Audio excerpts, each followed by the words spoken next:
Good evening. We are ready to begin. This Planning Commission meeting is called to order. This meeting has been properly noticed and posted in compliance with the open meeting law. We are live on KCLV Channel 2, and this meeting will be rebroadcast Saturday at 10 a.m., the following Monday at midnight, and Tuesday at 5 a.m. and 6 p.m. Will everyone please stand for the Pledge of Allegiance? I pledge allegiance to the flag of the United States of America and to the republic for which it stands, one nation under God, indivisible, with liberty and justice for all.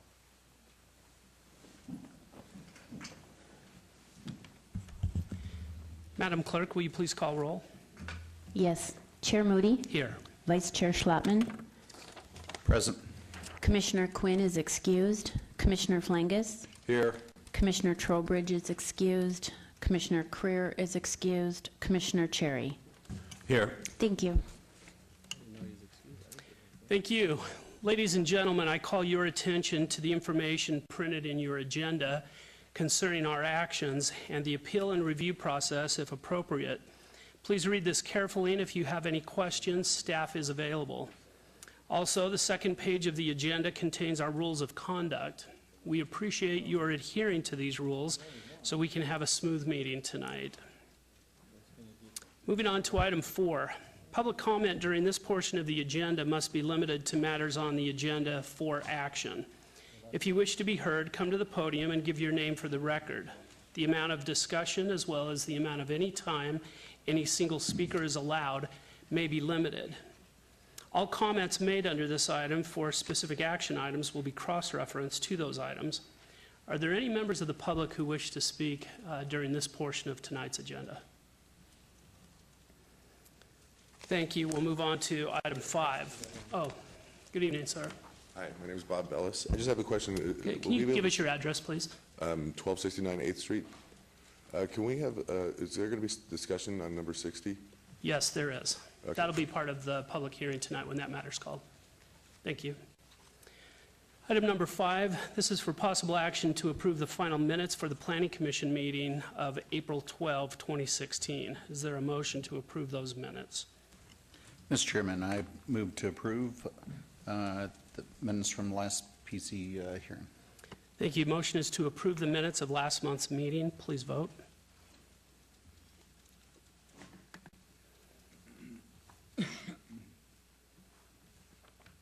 That motion carries. Item number 6. This is housekeeping items. Are there any items that commissioners, staff, applicants, or members of the public would like to pull forward for action? Mr. Chairman, the following items have been requested to be held in abeyance at the June 14, 2016 Planning Commission meeting. Items number 18 through 20, GPA 62387, ZON 62392, and SDR 62393. Items number 28 through 31, MOD 63600, GPA 63599, ZON 601, and DIR 63602.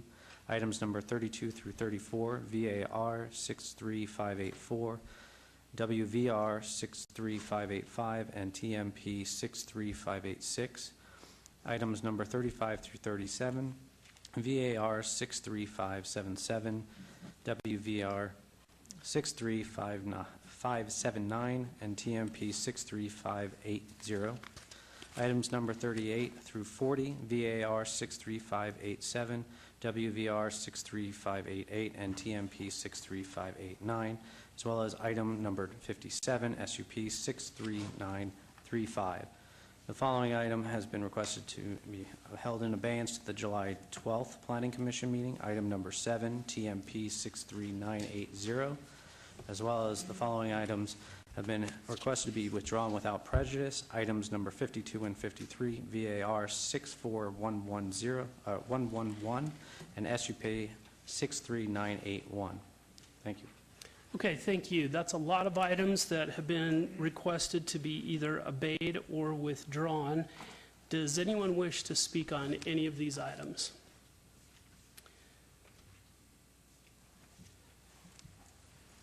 Seeing none, Commissioner Schlotman, your motion on these housekeeping items? Yes, Mr. Chairman, I'd like to pull items number 18 through 31 to be heard separately. And if there's no other discussion, I'd like to hold items 32 through 34, 35 through 37, 38 through 40, and item number 57 until the June 14th, 2016 Planning Commission hearing.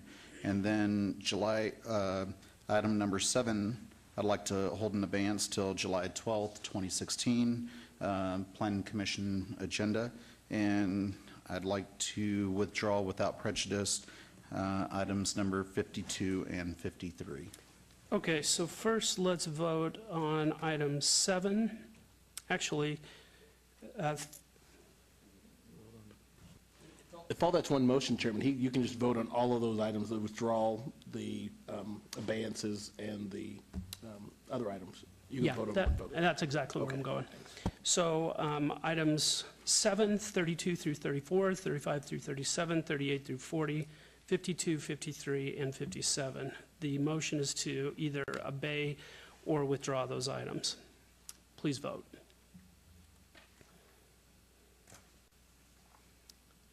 Please post. Motion carries.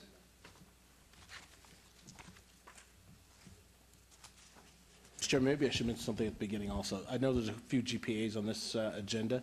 Because you only have 4 is the quorum required to keep the meeting going. But in the case of a GPA, it requires a supermajority, meaning 5 of you. Since there's only 4, you won't be able to make that supermajority on the GPAs, and they'll have to be. You can vote, but more than likely they will go on to the next agenda as a denial based on your failure to meet a supermajority. Okay, very good. Okay. Thank you.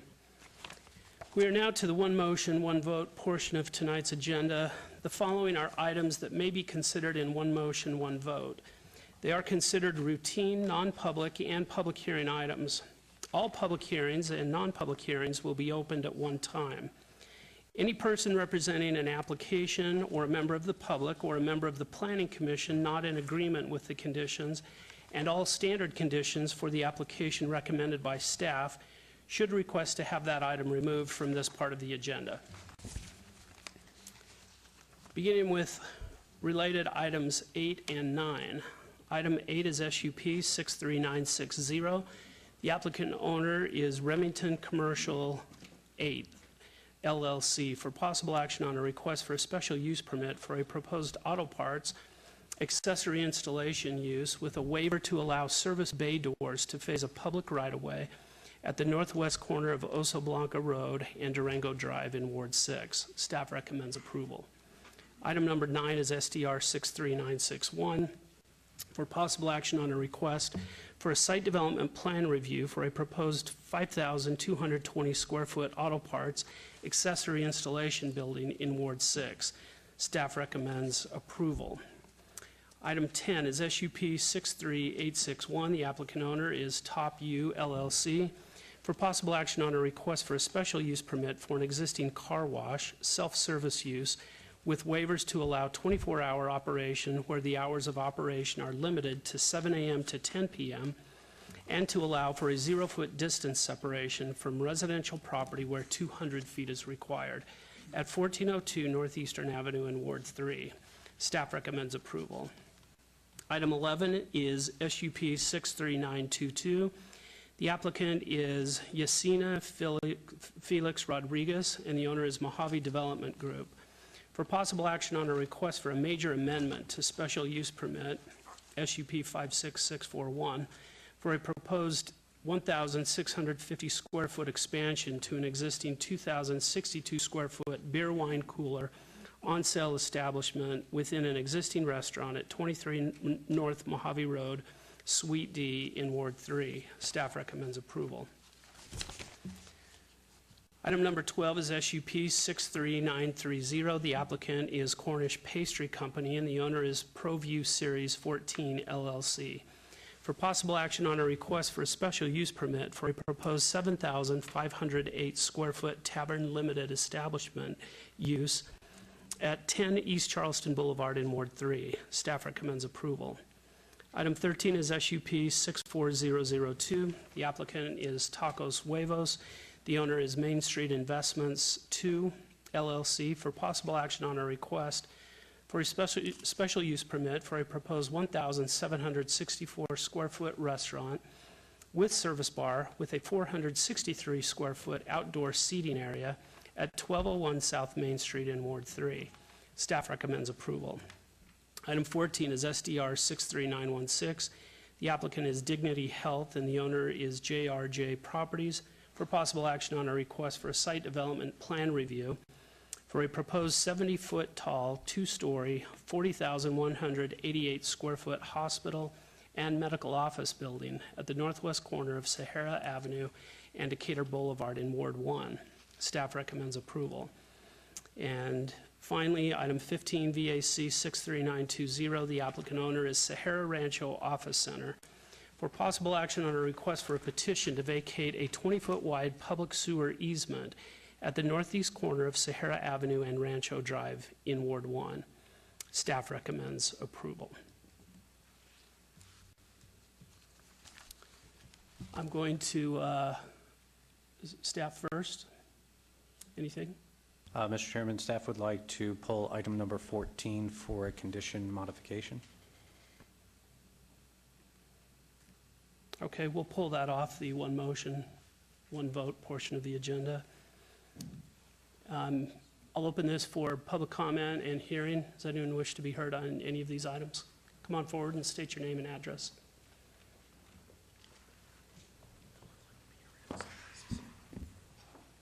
Good evening. My name is Stan Wasserkrug, representing Remington Commercial 8, 5920 South Rainbow Boulevard, Suite 11, Las Vegas, 89118. We failed to send in our document stating that we concur with all of staff's recommendations. So I'm here to say that we concur with all of staff's recommendations. Okay, thank you very much. Is anyone? What number was that? That was numbers 8 and 9. Okay, thank you. Does anyone else wish to be heard on any of these items? Seeing none, I'll close the public comment. Back to staff. I think at this point you would make your motion on the rest of the items, and then we would hear the item number 14 in the public hearing portion. Okay, very good. Just to be clear, Mr. Chairman, and I apologize, the gentleman on the last item said he agreed with all staff recommendations. It's really the conditions we need to know that he's okay with. Can you come forward again?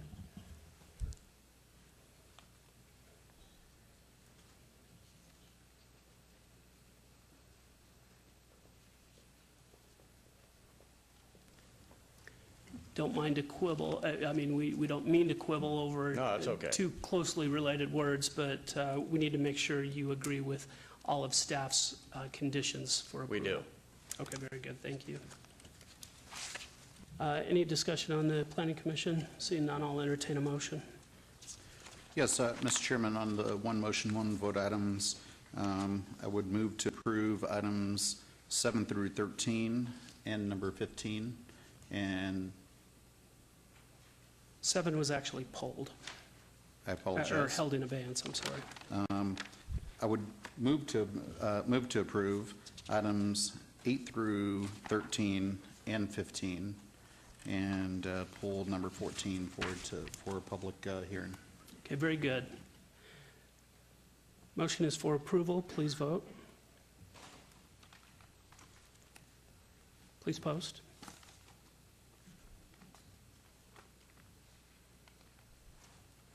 That motion carries. Mr. Chairman, items 8, 9, 10, 11, 12, 13, and 15 are all final action unless appealed to the city clerk's office within 10 days. Okay, thank you very much.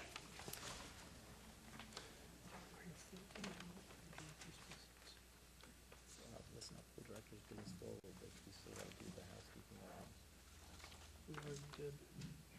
We've done all that. Oh, okay. And then 14.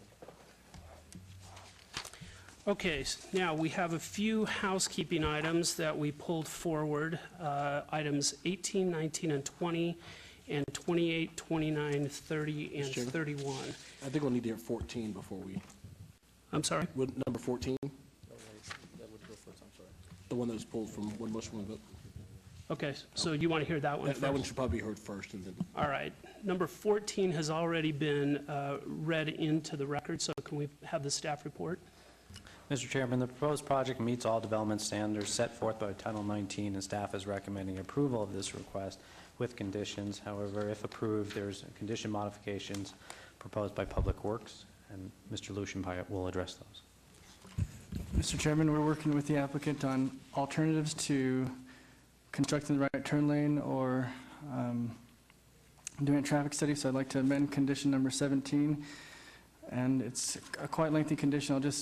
The second sentence, I'll read the entirety of the new second sentence. It'll say, alternatively, the applicant may prove the turn lane is not required by submitting a traffic impact analysis to and approved by the Department of Public Works prior to the issuance of any building permits or grading permits, the submittal of any construction drawings, or the recordation of a map subdividing this site, whichever may occur first, and then add, unless otherwise allowed by the city traffic engineer. Very good, thank you. Good evening. Good evening, Jennifer Lazovich, 1980 Festival Plaza Drive, here tonight on behalf of the applicant. We agree with the amended condition language. Okay, thank you. Since this is on the public hearing part of our agenda tonight, I'll now open this for public hearing. Does anyone wish to be heard? Seeing none, I'll close the public hearing. Any discussion on the Planning Commission? I'll entertain a motion.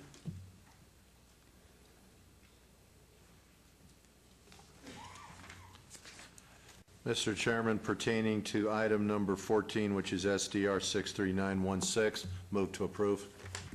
Thank you. Please vote.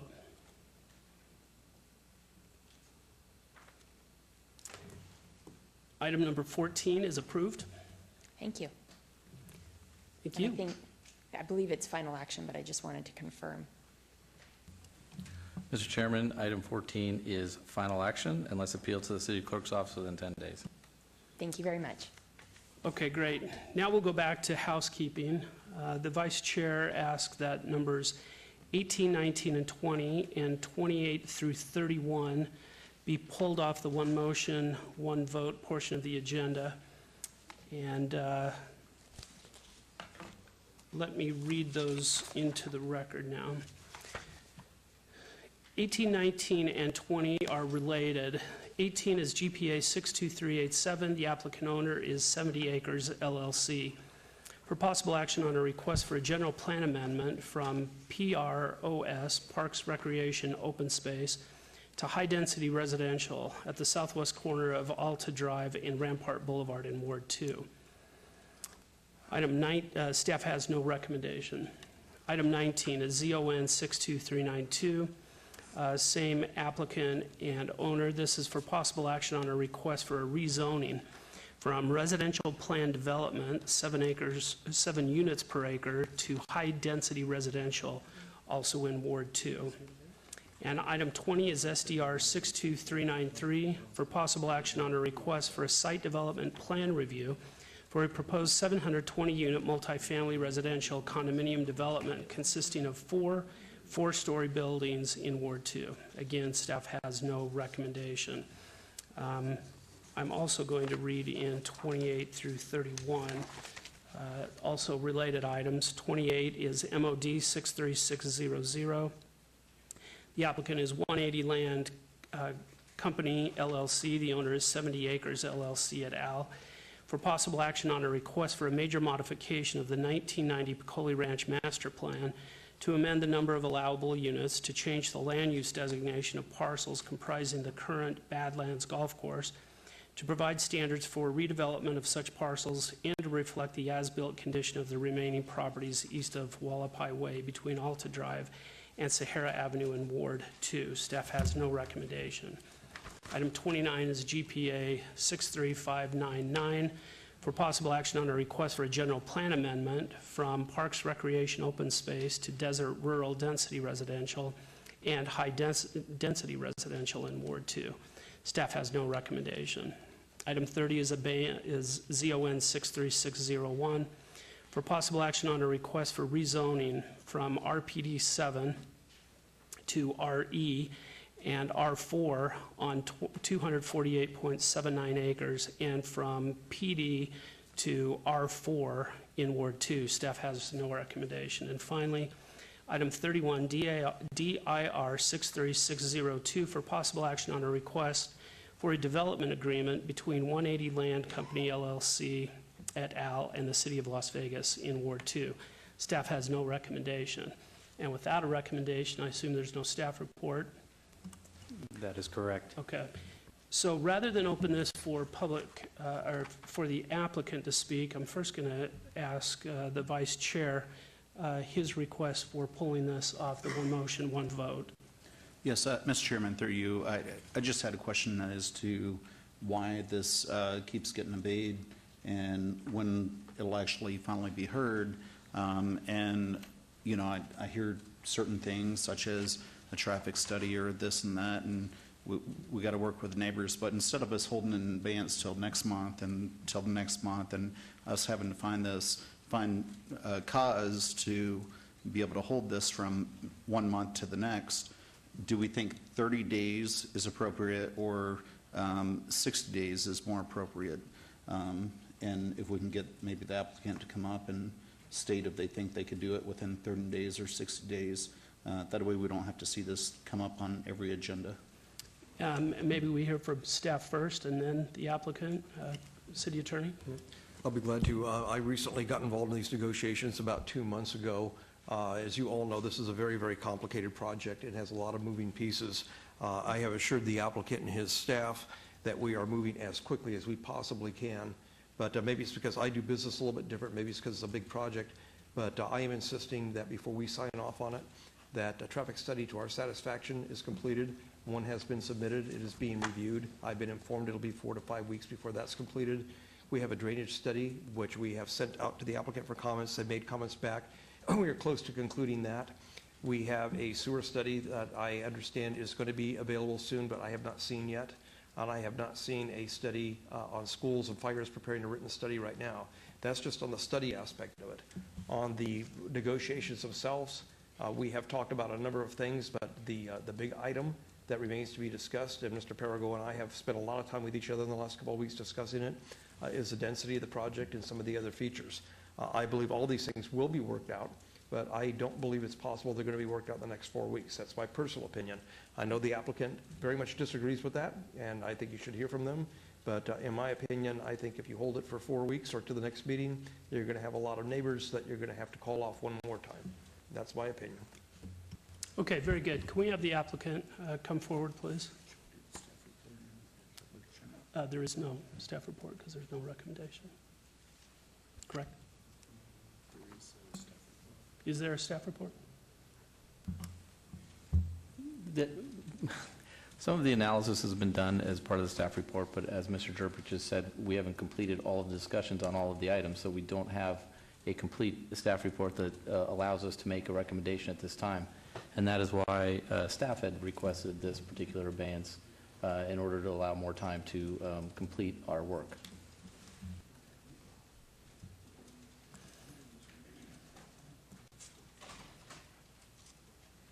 Good evening. I know we caught you a little off guard, but we do want to hear from you about the prospect of an abeyance beyond 60 days or possibly even tabling the item until staff is ready to make a recommendation. I appreciate that. Chris Kempfer and Frank Pankratz here on behalf of the applicant. First of all, I very much appreciate, and I think everybody who knows me knows how much I respect, actually admire Brad Jervik and his work ethic, and he does work hard, and he works to get the right answer, which makes him as good as they come. Can I just cut you off and ask you to state your address before we go? Oh, sure, I'm sorry, 1980 Festival Plaza Drive in Las Vegas. The concern we have is that this latest continuance was designed to work with and assist staff in allowing them additional time. We do have an incredible notification process out there. As you can see, there is no one here from Queensridge because the Queensridge HOA sends out an email blast to everybody saying the items has been held and will not be moving forward. I personally notify everybody I can, including Mr. Schreck and other people on what is called their golf course committee or in the HOA. So we try to let everybody know where we are. So we are respectfully asking, and we appreciate what Mr. Jerbick is saying. We are respectfully asking that we take a look at this, we keep it on the 14th, but if in a couple of weeks it appears clear that we can't get there despite all of our best efforts, then we pledge to you that we'll make that same effort to make sure the neighbors know that it will not be going on the 14th. It's frustrating to everybody that it's supposed to be in April, supposed to be in May, so now it's in June, it may go to July. I know that. I just, Mr. Lowy, who is here, is respectfully asking that we keep it on the 14th. We do everything we can. We pledge to do everything we can to make that work for you. If Mr. Jerbick does not have the answers he needs, and we're going to know that in a couple of weeks, and we can give the neighbors 2 weeks' notice of the fact it won't go. But we respectfully, again, ask if we could just keep it on the 14th for now. Okay, anyone else wish to be heard? I have no further comment, thank you. All right, thank you. I'll open this for public comment to see if anyone else wishes to be heard strictly on the request for an abeyance. And seeing none, I'll close the public comment. Vice Chair? Yes, Mr. Chairman, as Mr. Kemper said, he'd be willing to give 2-week notice to, all the neighbors. Well, that's 2 weeks from now. I don't see how we're going to get through, the traffic review and drainage review and everything else. So, do you realistically think you can get through all that within 2 weeks? No, I think it's going to take longer than that. What I'm saying is in 2 weeks, we'll know if June 14th works or it's going to have to be the meeting in July. So I'm just saying the work we put in the next couple of weeks will give us the idea that we can or can't make it. That's what I'm saying. So, Mr. Chairman, through you, question for the planning director or the city attorneys. If we table this item, how long would it take for this to be able to come back up before the planning commission? That's a good question. It depends, I guess, on how that's made. I might ask for Mr. Jerbick's help on this, but if the planning commission wants to, chooses to table this item, they can direct the director, me, to notify the clerk when we think it's ready and then have it placed on an agenda at that time. And that would save having to come back to a planning commission meeting for planning commission to take a vote on whether or not to pull it from the table to be heard at a subsequent meeting.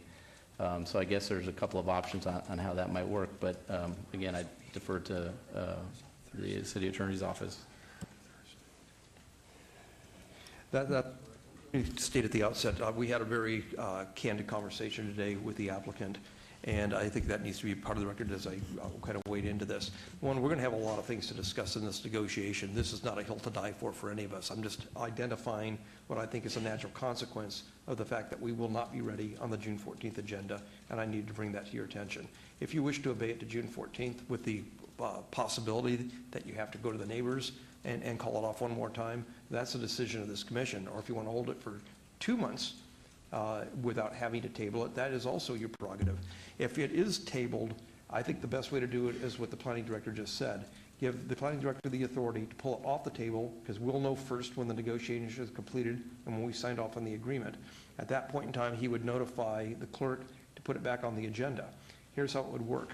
If we knew the day before a planning commission meeting it was ready, it obviously would not go on the next planning commission agenda. We'd need under open meeting law time to do that. It would be heard 30 days later. But if it were heard, if we realized a day after a planning commission meeting or a week after, it would go on that next planning commission agenda.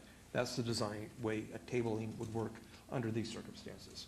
We would also be willing to say as well that tabling should never be used to keep an item from ever being heard. And so we would have no problem if this planning commission, if you decided to go with tabling, is one of those 3 options, to put a 6-month time limitation on it so it comes back no matter what at the end of that period of time. It's not going to take 6 months, I can promise you that.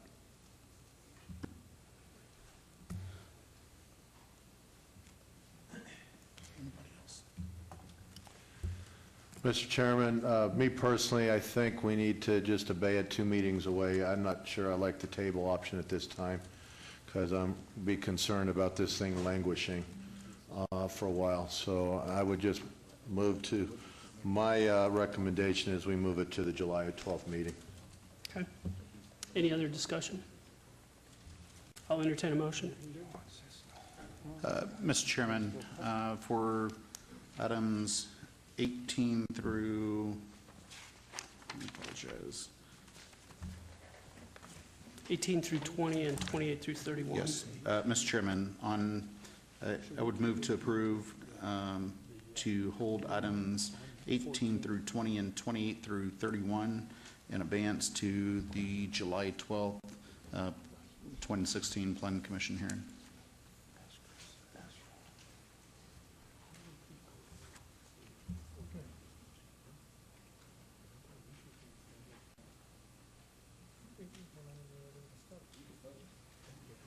Yeah, we're going to go ahead and vote. Please vote.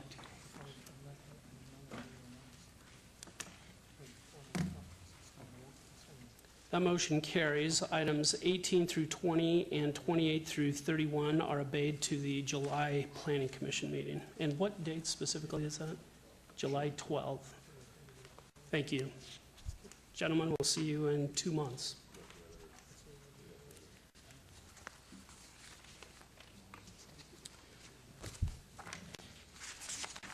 Okay, we are now going to pull forward from the director's business, item 63, which is DIR 64287.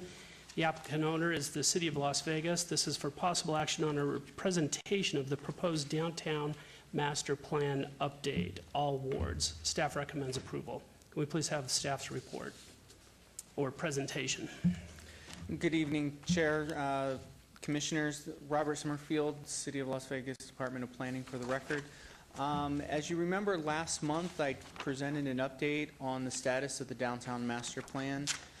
Tonight I'm just giving you just a quick update on where we stand, and then I'm going to request your recommendation that we move that forward to City Council. At present, it is agendized for City Council to consider both a presentation accepting the report on the downtown master plan and potentially adopting a resolution to adopt the downtown master plan at their May 18th City Council meeting. That's next Wednesday. That will conclude this vision and policy framework phase of the downtown master plan effort. However, it's not the end of our effort. As soon as we get council action on that item, we will be moving into what we're calling the implementation phase. We will be working on that in kind of 2 stages. The first stage we'll work on this summer, which will try to align the Centennial Plan standards with the new geography, the new boundaries that we're establishing with this new vision. And then we will continue to work with the community and stakeholder groups over the summer and into the fall on what the regulatory implementation impacts will be of the new downtown master plan. So that just gives you a quick update on where we're at and what our next steps are. With that, I would ask for a recommendation from this body on the council consideration of this item for next week. Okay, very good. Thank you. I'll open this for public hearing. Do any members of the public wish to be heard on this item? Seeing none, I'll close the public comment. Vice Chair? Yes, Mr. Chair. Question for Mr. Summerfield. First, could you tell me, I mean, wasn't there like 5 or 6 different districts, for lack of better terms, in the new downtown Centennial Plan? For the downtown, the new downtown master plan, sorry. No problem. Through you, Mr. Chair. The downtown master plan actually comprises about 12 districts at present, although there's some conversation about redividing one of those districts. 6 of those districts will make up what we're calling the downtown core, and 6 of those districts will make up what we're calling the downtown periphery, as they're outlined in the new downtown master plan. In the current Centennial Plan, we have 12 districts as well. So it's kind of a realignment on some of the districts, consolidating some of the existing ones and re-identifying them, as well as bringing in some expansion areas in what's now being called the downtown periphery area. How quickly can you, do you think you'll actually be able to bring us the new standards for each of the districts, or the first couple of districts? Through you, Mr. Chair, the intent is that we're going to work on that for this summer. My expectation and what I've committed to several council people, to my director, and now to you, is that we will be back to Planning Commission at the August Planning Commission with the first phase. The first two districts where we're planning on probably hitting the heaviest are the Arts District and the Medical District. There will be some other adjustments in that package that we will be bringing back in August. But those are the two districts that we're going to have the deepest dive at the beginning of this process due to some situations that currently exist and some conflicts that we're trying to resolve. And then we will be doing the larger downtown plan effort and hitting all the rest of the districts through the rest of the summer into the fall and early winter. And we plan to bring that back to Planning Commission December or January for council to take action at the beginning of the new year. Okay, and how long do you think it'll take for, the whole downtown master plan to be implemented and the downtown centennial plan to be thrown out, for lack of better terms? Through you, Mr. Chair. The short answer is the Centennial Plan will be, the plan right now is to integrate the Centennial Plan into the master plan. That's this first phase thing, and create that translation, if you would. Translate the Centennial Plan into standards that would work for the entire master plan. However, we know that there's still going to be some areas where there's the level of consistency in the regulations aren't going to be what we want to achieve the vision that we're adopting. And so that's what we're going to work on the remainder of the year.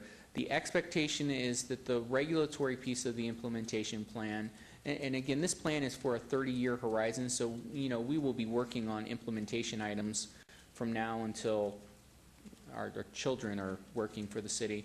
But the regulatory piece and the elimination of the current Centennial Plan, that is anticipated to be complete by January 2017. Okay, and two last questions. If it comes to the Planning Commission on August, the second Tuesday in August, when do you think City Council will adopt the guidelines for the Arts District? Okay, so through you, Mr. Chair, again, that is going to be done. We've conferred with the City Attorney's Office, and in coordination with past practice, that will need to be an ordinance because that will be regulatory in nature versus right now it's policy and guidance. So that will need to go through the ordinance process. So if it comes to Planning Commission in August, that means we would be able to introduce it as a new bill to the City Council in September, which would mean that they would enact it, barring any unforeseen issues. It would be enacted no later than the first meeting in October. So there is a little bit of a process there because we are creating legislation, law, and what have you. So it takes a little bit longer once it gets to you guys on that piece. Okay, and Mr. Chair, the last question through you.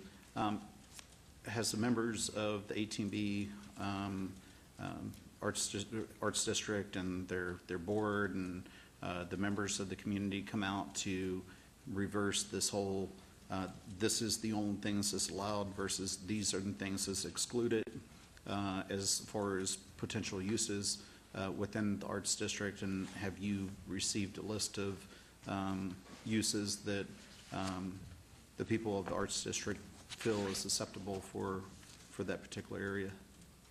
Through you, Mr. Chair. We continue to work with and have a dialogue with not only the Arts District Neighborhood Association Board, but also the actual business owners and property owners within the current Arts District.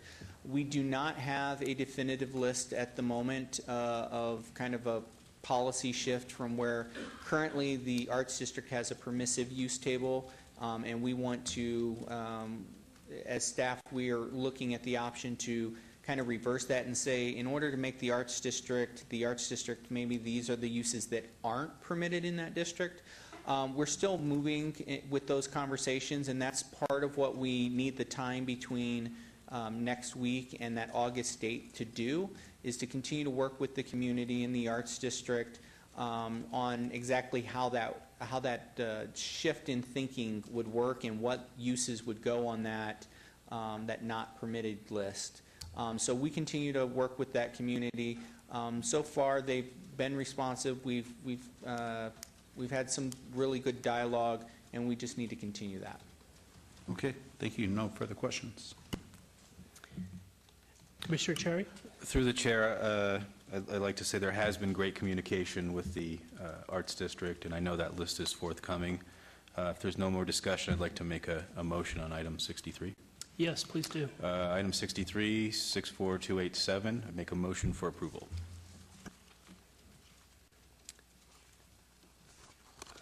One second.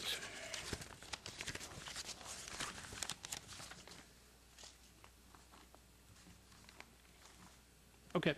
Motion is for approval of item 63. Please vote. That motion carries. Thank you for your support. And Mr. Chairman, this item will be forwarded to City Council for consideration. Okay, back to the top of our public hearing items. Items 16 and 17 are related. Item 16 is VAR 61777. The applicant is LV Land Company, LLC, and the owner is LV Land Company, LLC et al. For possible action on a request for a variance to allow an alley to terminate in a dead-end design where cul-de-sac or perpetual vehicle access through the site is required on the south side of Clark Avenue, 140 feet west of Las Vegas Boulevard in Ward 3. Staff recommends denial. Item 17 is VAC 61552. This is for possible action on a request for a petition to vacate a portion of a 20-foot wide public alley east of 4th Street between Clark Avenue and Bonneville Avenue in Ward 3. Staff recommends denial. Can we please have staff's report? Mr. Chairman. Planning defers to Public Works. Very good. Public Works. Mr. Chairman, the applicant is proposing to partially vacate an alley adjacent to the previously approved Supreme Court at the southeast corner of 4th Street and Clark Avenue. A partial vacation of the alley will turn the alley into a dead-end public street. The Uniform Development Code Section 1904-100 states, for public streets which terminate other than at an intersection with another public street and private streets that terminate other than an intersection with another private or public street, the termination shall be provided by means of a circular cul-de-sac that shall be designed and installed in accordance with city standards. Additionally, department policy is to require signed affidavits of support from affected property owners. The applicant was unable to provide such affidavits and technically does not meet the requirements of 1904-100, and therefore staff recommends denial of this application. If approved, the recordation of this vacation will result in a 250-foot long public stub alley that does not provide a legal turnaround or legal public connection to a public street. Thank you very much. Good evening. Good evening, Mr. Chairman and Commissioners. I'm Greg Borgel, 300 South 4th Street, representing the applicant in this matter. With me at the other microphone is Justice Jim Hardesty of the Nevada Supreme Court, who will have some comments in a moment on the necessity for the application. There are the two items before you. And first, it's probably helpful if we went to my exhibit to talk from here. Now, with apologies, I have been given the choice of displaying it with the words being legible or displaying it with north at the top, the way I would have done it if I had done it. So for the record, I'm letting you read the words. North is this direction, south is that direction. And I'll leave it at that, so when I say north and south, you realize I'm not lost here. The proposal is to vacate this portion of the alley adjacent to the Supreme Court. And the reason for doing that is so the alley can be secured, literally for security. We regrettably live in a tough time when we don't feel we can have a situation where a person can get a U-Haul truck and pull it up next to the Nevada Supreme Court building. That's the practical factor we're trying to control. And to accomplish that, we've turned in the vacation to terminate the alley on the north portion of the alley and leave it in place on the south portion. I will tell you that we have discussed the matter with the receiver on the property to the south. He's indicated no objection to the matter. That is, I believe, I don't know if it exactly constitutes an affidavit, but he gave his written consent, which was provided to staff previously, to our vacating our part of it. And the reason for that, I think, becomes very clear. His properties will continue to be served by multiple access points, 2 driveways on Bonneville on the west half, 1 driveway on Bonneville on the east half, a driveway access point to the garage off 4th Street, 2 driveways on Las Vegas Boulevard. And so he has no access issues and would, in fact, we believe, have joined in the application and may join it in the future. But at present, as the receiver of the property that's subject to legal issues, he didn't feel he had the authority to act at this time. But he is in agreement and agrees, I think, further that the property has all full normal access. We've worked with staff on a number of alternatives here, but when all is said and done, the simplest is to vacate our half and let the receiver or his successors in interest do what they want to do on their half, which doesn't affect functionally the way the street runs, whether it's public or private. Or to say it another way, one of the options staff offered us was to vacate the entire alley. Well, that doesn't change it in any way as applied to our neighbor. Whether it's half public or half private, people are going to use Bonneville and Las Vegas Boulevard, 4th Street and Bonneville to access the 2 sides of the property. And it's just simply a matter of no concern to that neighbor, whether half of it is public or private, particularly since he can vacate his half whenever he wants, although at present, the receiver apparently feels he doesn't have the authority. We don't agree that he doesn't have the authority, but that's an argument for someone else to make. Now, secondarily, we certainly respect the staff's point of view that they don't endorse variances which create a preferential situation for an individual, that in fact we only in situations where there are extraordinary conditions should a variance be used. And we think that's an easy test to meet here because, first of all, we have this property in receivership who can't join in the application. Secondly, he can vacate his whenever he wants. More importantly, there is a legal complication here inasmuch as there are aerial access agreements, part of which I'm advised the city is a party to, such that vacating the surface rights probably can't be allowed to vacate the aerial rights because these 2 buildings are connected by a walkthrough. So we actually have what we think is a sufficient hardship based upon the way the land has been allowed, in fact encouraged, to be developed by the city that doesn't really allow us to go in on our own and request the vacation of the entire alley.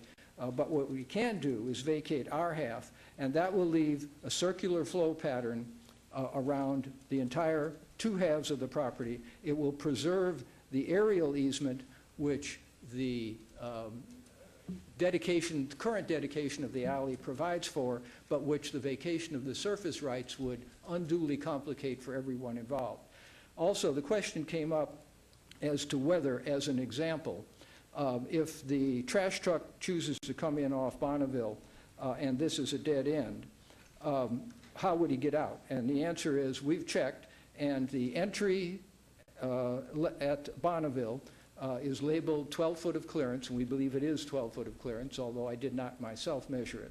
And the exit underneath this structure is also the same height. So any truck that comes in off Bonneville can get back out to Las Vegas Boulevard freely.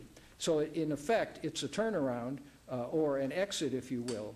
And it really doesn't matter whether this would be vacated or public. That's the way people would get through it. Additionally, we think it's probably important to bring out that circumstances have changed rather dramatically since this alley and the abutting streets were dedicated the best part of 100 years ago. Bonneville is now one way this way, Clark is one way this way. These driveways have been added but controlled by medians on Las Vegas Boulevard, and so the circulation pattern simply has changed dramatically, so that if we were to say that there's a need for a change in circumstance to justify a change in the alignment, that has all taken place. So we would argue that with the consent of the neighbor and the fact that we are only securing our property, and as a practical matter, that we're securing it for a project the city wanted, indeed, I think it's fair to say solicited, which is the new Nevada Supreme Court and Court of Appeals here.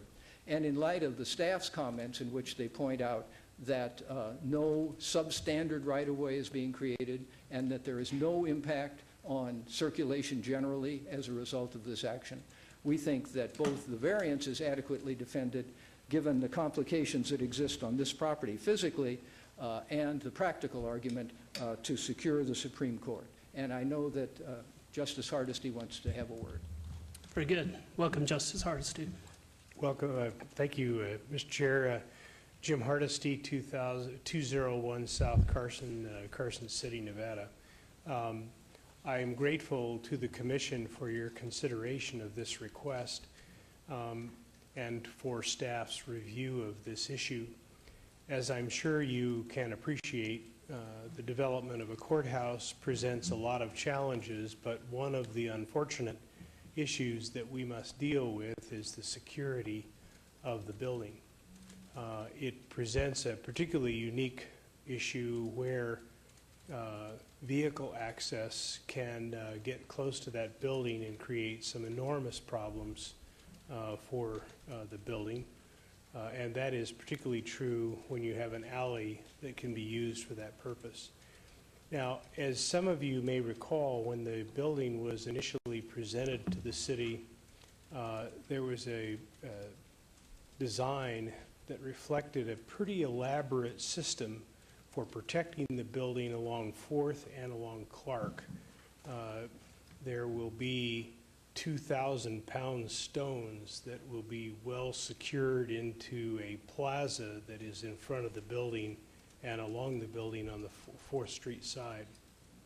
With this alley, we can't extend or accomplish that same safeguard. And so we would urge the Commission to look favorably upon this request. We're also concerned about not only vehicle access, but also pedestrian access. I think it also provides to the Supreme Court and the developer the ability to beautify that area by mixing the really successful planning that's been done with an open space area that will add further attraction to that building in the downtown area. So I'm happy to answer any questions. We certainly would take every step to secure the building if you decline this request, but I do believe that it places the court staff in a very dangerous situation from the kinds of problems that we've seen. One of my colleagues, Judge Weller, is a family court judge. You may recall that he was shot in his office from a parking garage a block and a half away. So certainly steps that we take are not ever going to be foolproof, but this one is a pretty obvious one to me. Thank you very much. I'm now going to open this for public comment. Does anyone wish to be heard, either for or against either of these items? Seeing none, I'll close the public comment. Commissioner Flanges? Thank you, Mr. Chairman. I don't think we even have an option here. I think this is something we absolutely have to do. Probably 3 words, Alfred Murrah building. 2 more words, Tulsa, Oklahoma, many years ago. Bears this out. This absolutely has to occur, and I strongly support this. I agree with you, Commissioner. I appreciate staff's recommendations and why they had to make those, but I believe the security concerns and public safety override those recommendations. So you'll see my support for this as well. Mr. Chairman, I'd like to make a motion. Please do. Mr. Chairman, starting with item number 16, which is VAR 61777, move to approve subject to staff conditions. Thank you. Please vote.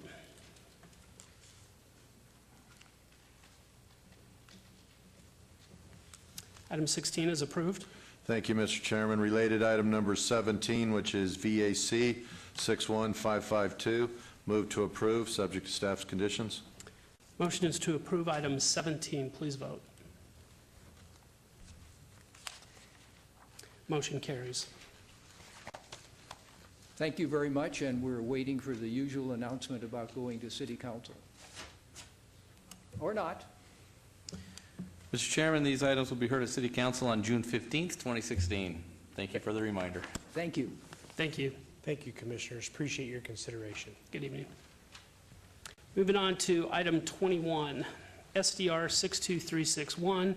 The applicant owner is ProView Series 31 LLC for possible action on a request for a site development plan review for a proposed 5-story mixed-use development, including 1,188 square feet of commercial space and 48 multifamily residential units, with waivers of downtown Centennial Plan architectural design and site utility standards on the east side of 4th Street, approximately 125 feet north of Garces Avenue in Ward 3. Staff recommends denial.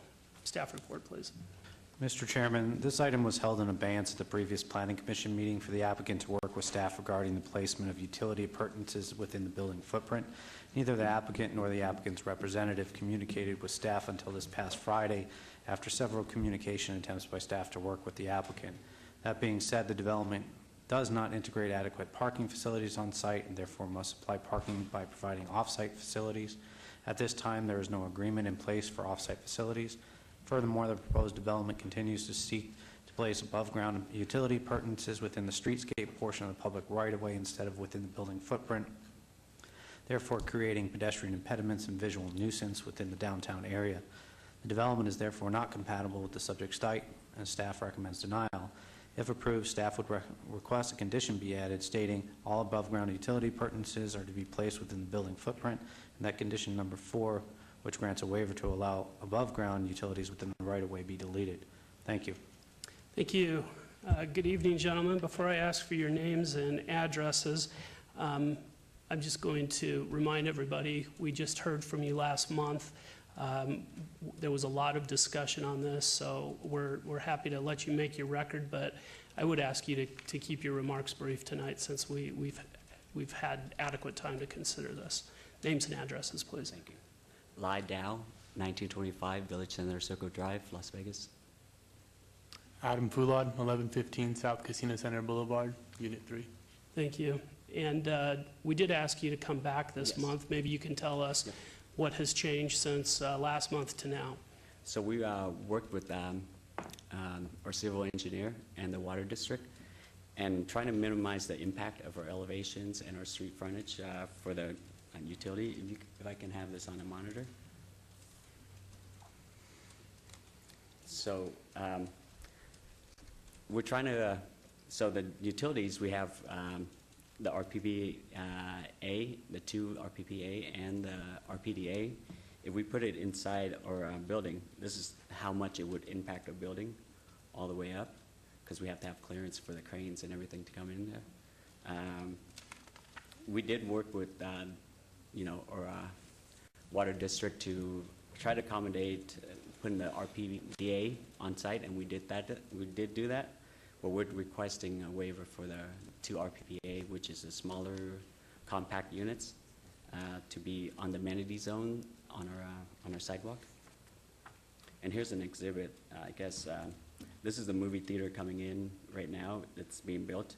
They have the RPDA and the 2 RPDA or PPA on the amenity zone. This is what's being built right now. This is what's been approved.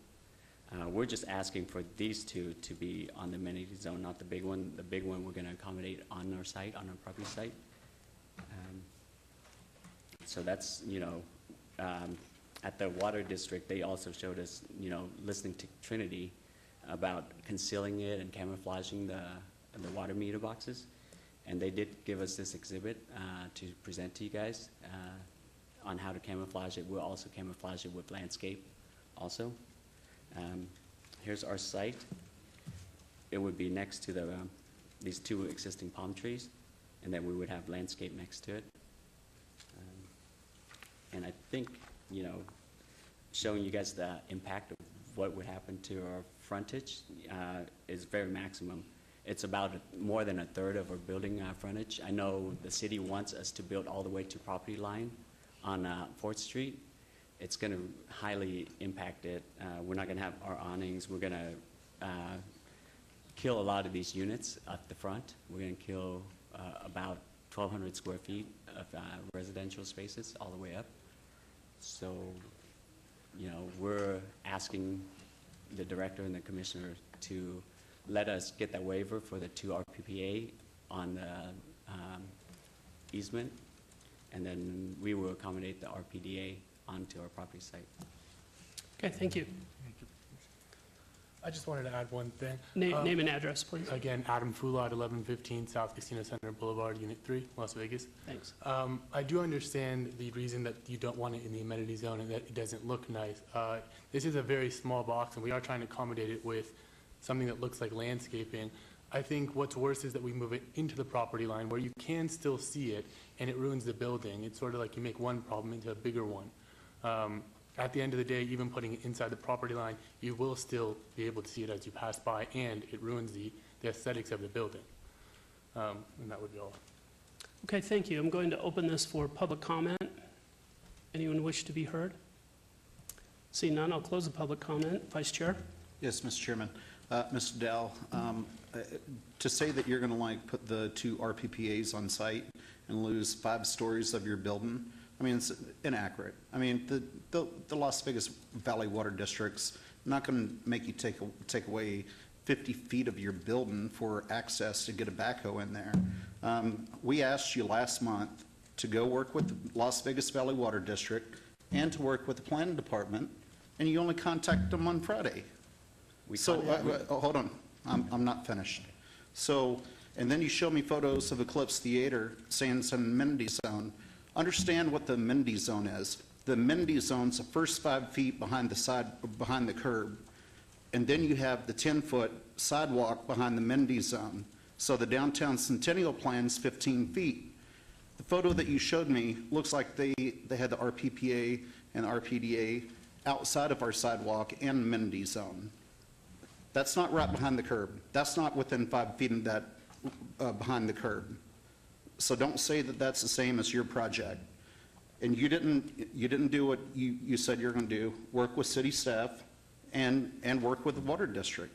We're in the same spot that we were last month. I mean, we're pretty much wasting our time. We've met with DOA, who is the head of the water department as far as I know. She's worked extensively with us on this. Hang on. We've closed public comment, so unless the commissioner asks you a question. I like the look of the plant, but it's a little bit too late. This will likely go to city council, and you can work with city staff. Contact Peter. Contact Steve Swanton or Steve Gabecki. Work with them. I mean, we meet, on a monthly basis to talk about stuff like this. How can we resolve, the issue of the RPPA and the water district not wanting it inside of a building? How can we make these look better? I want to find a solution. I want to find a way to, in the arts district, to be able to make an art piece or to do something like that. But if we ask you to do it and you don't go meet with city staff to try figuring it out, you can't just come back up here and ask us to approve this. That's all my comments. Okay. Thank you. Commissioner Cherry? Through the chair, guys, I think you have a great project. Love to see it downtown, but I still stand in the same place and on this one condition. And like Commissioner Schlotman said, it'll go on to City Council, however it lands. But I hope you do work with staff to see if there are some solutions. And down the street, we were able to find a solution in a building where we were able to put both in, and you walk by a roll-up door that ties into the design of the building, and so therefore you don't have anything in that right-of-way. So I still stand in the same place I did the last meeting. Thank you. Okay, I think it's time for a motion. Mr. Chairman, and Mr. Dell, even though I did give you such a hard time about this because you didn't do what you said you were going to do, I still like the project. You're still, I mean, still bringing, you know, households to downtown, rooftops to downtown. So I support the project. I think you just need to work on this a little bit more before you get to city council. So in regards to item number 21, abeyance SDR 62361, I'd move to approve with the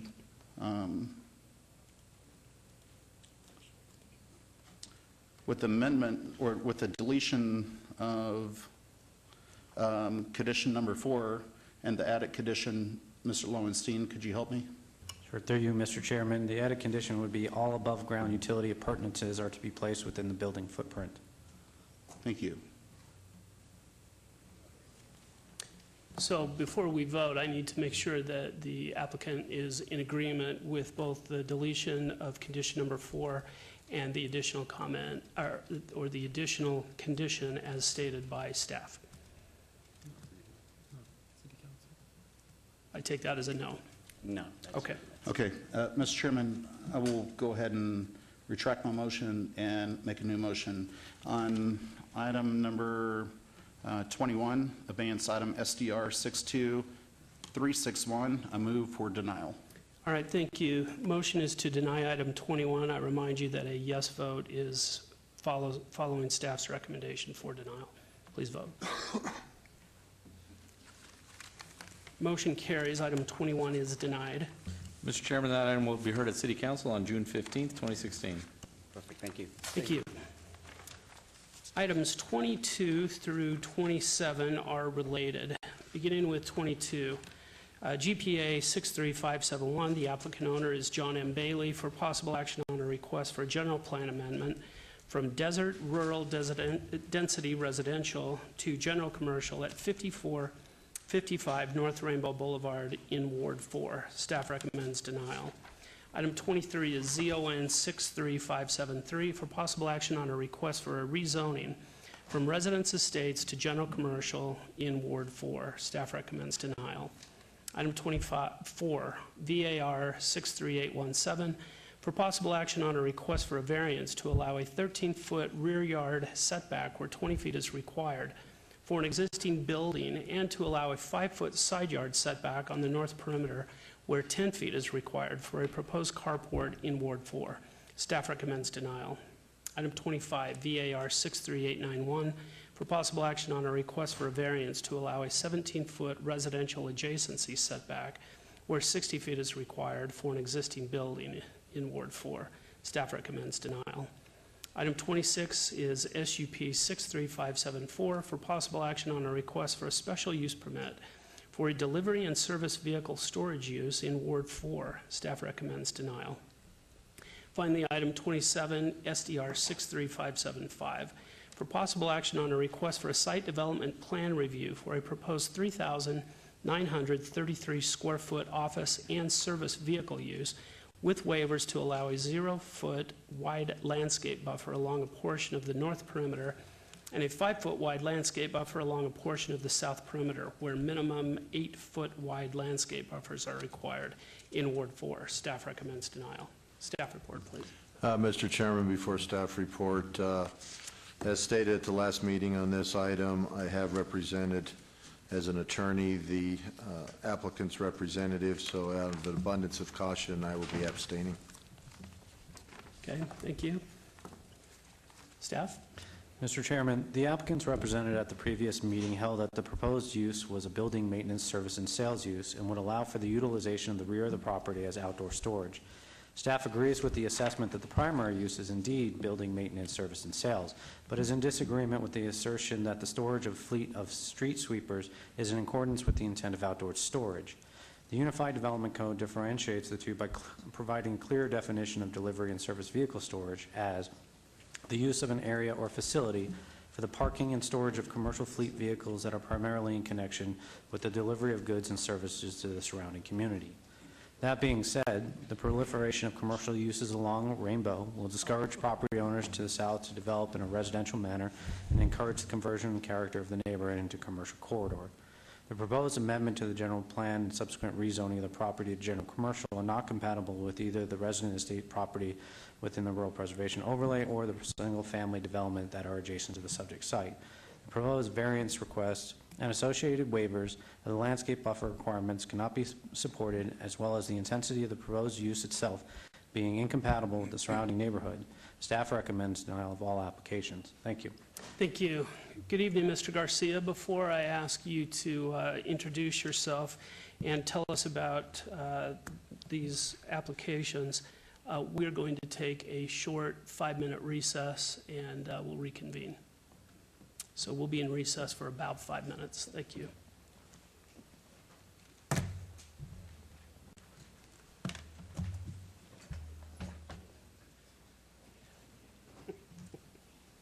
That's good. All right, we're down one floor to the Georgia State. Not good. Oh, no. That's all right. We can come back. Yeah, they come in heaps when they start coming, don't they? They do. Once It's a you game figure out. about momentum. Yeah, and then the momentum goes so quick. It's so fast. It's just such a fun game. Okay, so I'll go somewhere. Okay, that's what I was going to tell Peter. Yeah, okay. Like I said, I want to catch you off guard. I got here late, and I was like, I want to get you.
Okay, we're back on the record.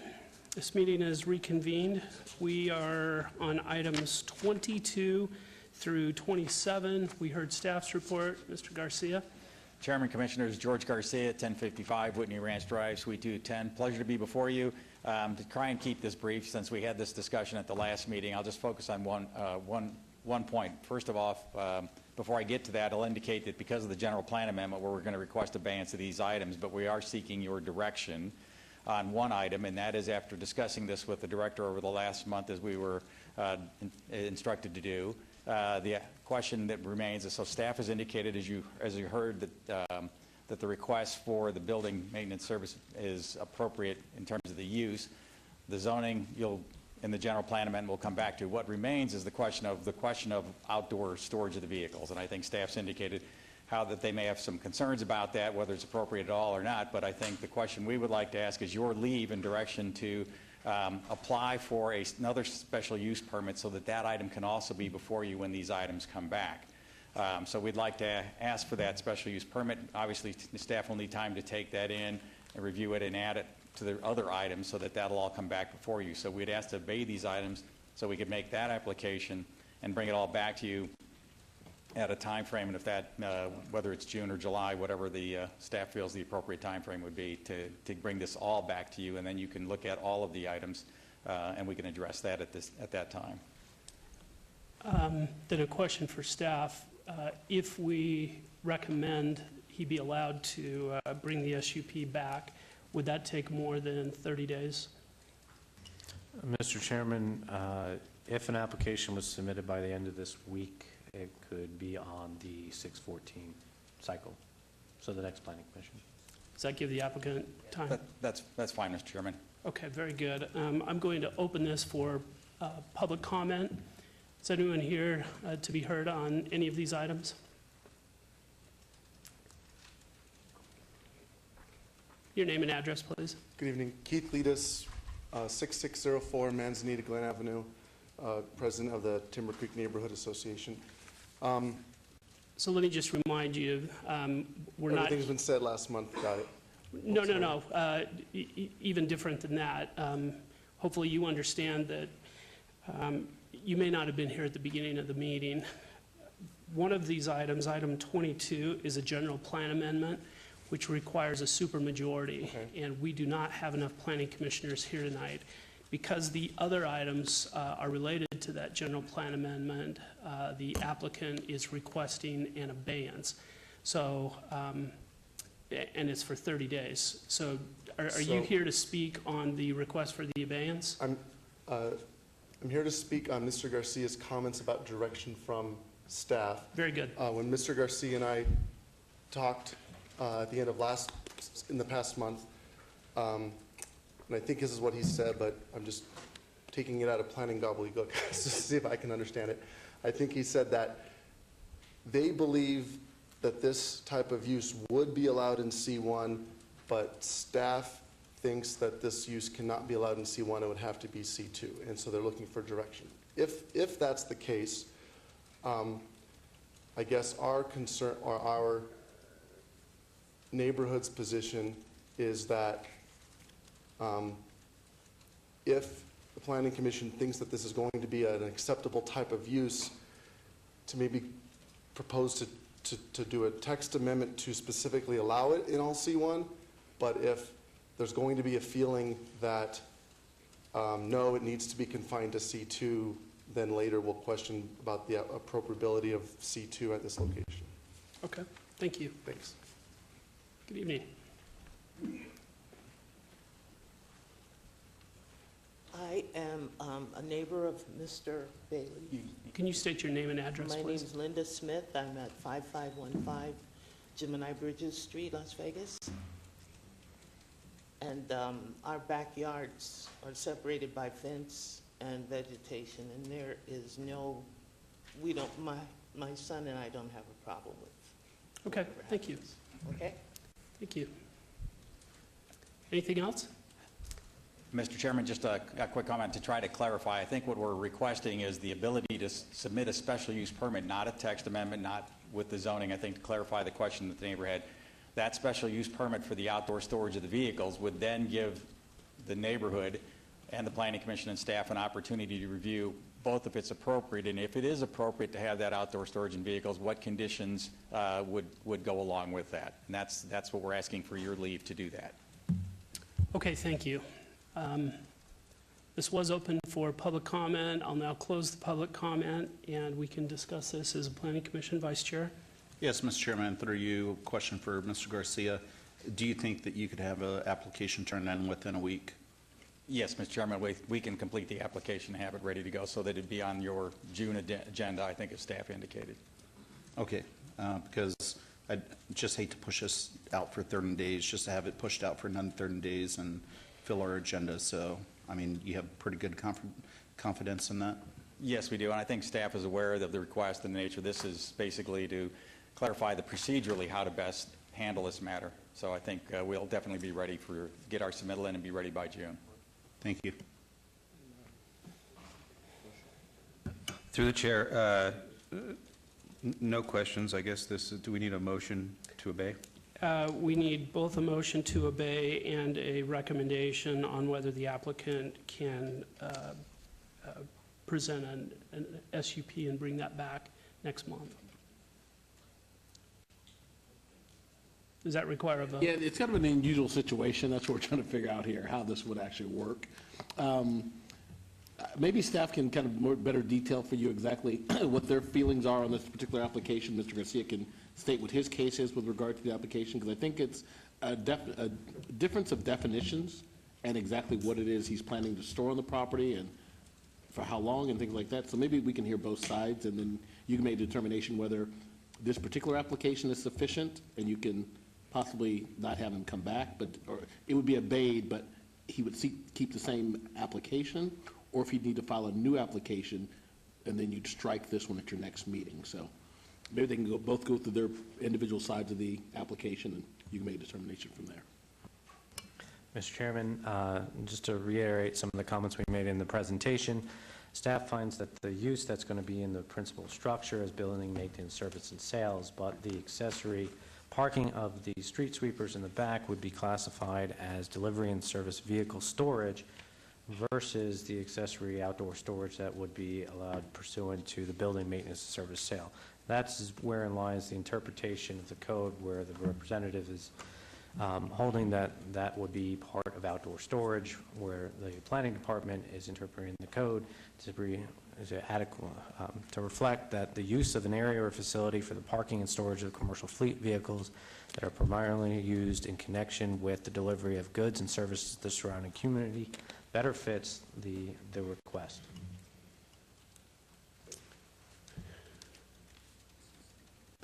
We need to figure out what Mr. Garcia's argument would be against that definition. Certainly. Again, Mr. Chairman, yes, again, George Garcia for the applicant. We basically believe that under the current SUP, it would be appropriate for the Planning Commission to make a decision on this. However, we don't have any objection to doing an additional SUP to address the outdoor storage if that's your preference.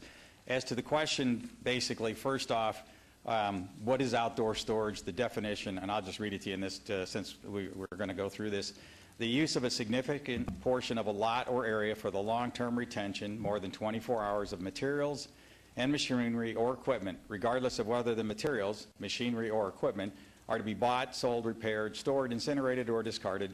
The term includes the storage of self-contained cargo containers that have not been converted into a permanent building, but does not include new or used motor vehicles and rental display, nor does it include accessory and incidental parking of vehicles for residents, customers, guests, or employees in connection with the principal use. We believe that this falls under the definition of machinery or equipment being stored that's outdoor storage.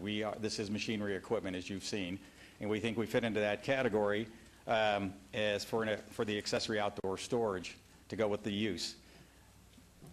As I pointed out last time, there's previously been a special use permitted granted on another item at Craig and Rainbow back in 2012 on exactly the same identical question.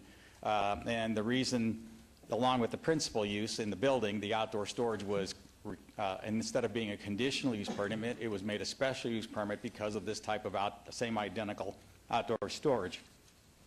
is, and I pointed out last time, and if you go to the overhead, I'll just give you a picture of one of the vehicles that you can see partially stored there. It's a boom truck, but specifically there was also a list or inventory of tools, equipment, and, that were provided as part of that application, and that was SDR 43004. And in that, if you'll notice here, there was an F800 flatbed truck. I don't know if you can see that very well, but So, along Mr. with- Garcia, I hate to cut you off. I'm going to let you go on very briefly, but I think we've gone kind of beyond the abeyance now. That's it, Mr. Chairman. Basically, I just think that, as I said, there's been some previous similar type of use identified. So for my own clarification, this SUP you're asking for permission to submit within the next week is really an alternative to the current SUP, kind of a backup plan. That is correct, Mr. Chairman. All right. Yes, staff? Just for clarification, Mr. Chairman, the list of items that was just put on the overhead was presented by as part of that other application, but was never accepted by the body. The actual conditions of approval had a list of uses that were restricted from being stored, which actually included that boom truck. So that is just a picture that is going to tell me that code enforcement needs to be visiting that site. Okay, I think we're ready for a motion.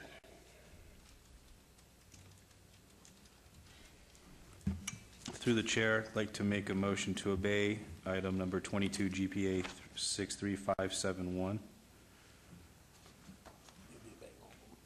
through item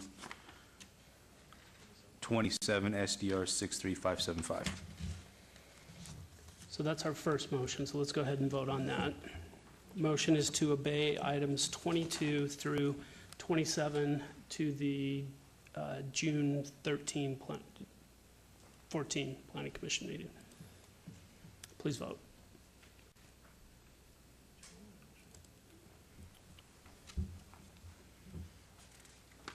That motion carries. Mr. Chairman. Mr. Chairman, mine needs to reflect an abstention. Thank you. Noting the abstention of Commissioner Flangus. Thank you, Mr. Chairman. And then Commissioner Cherry. Through the chair, do we need to have a motion, or can we just let the applicant submit the SUP? I think it's just probably best just to give him some direction, and then we can go from there. Through the chair, I'd like to make a motion to give the allowance of the applicant to put in an SUP prior to the meeting coming up. Again, I don't think you need a vote. It's just, that's just direction to the applicant for that purpose. Okay, thank you. Chairman, Commissioners, thank you. Thank you.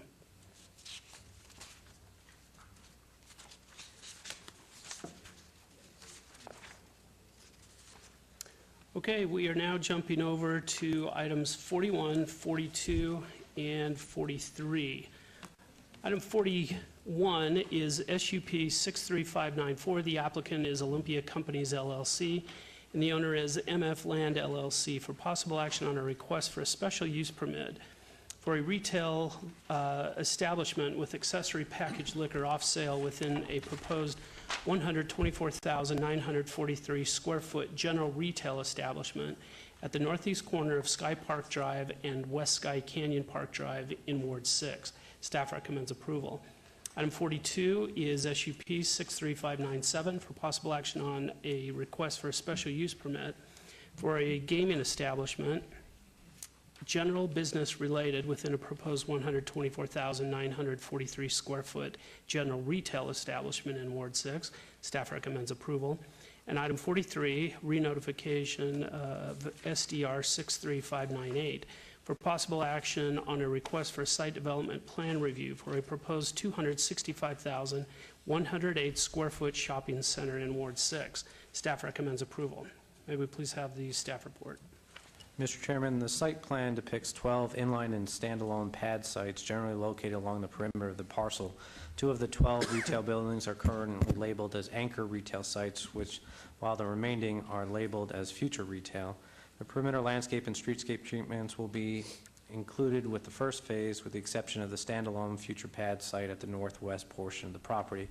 The shopping center will be developed in phases as market conditions dictate, and as additional pad sites are contemplated, the approval of site development plan reviews will be required for each.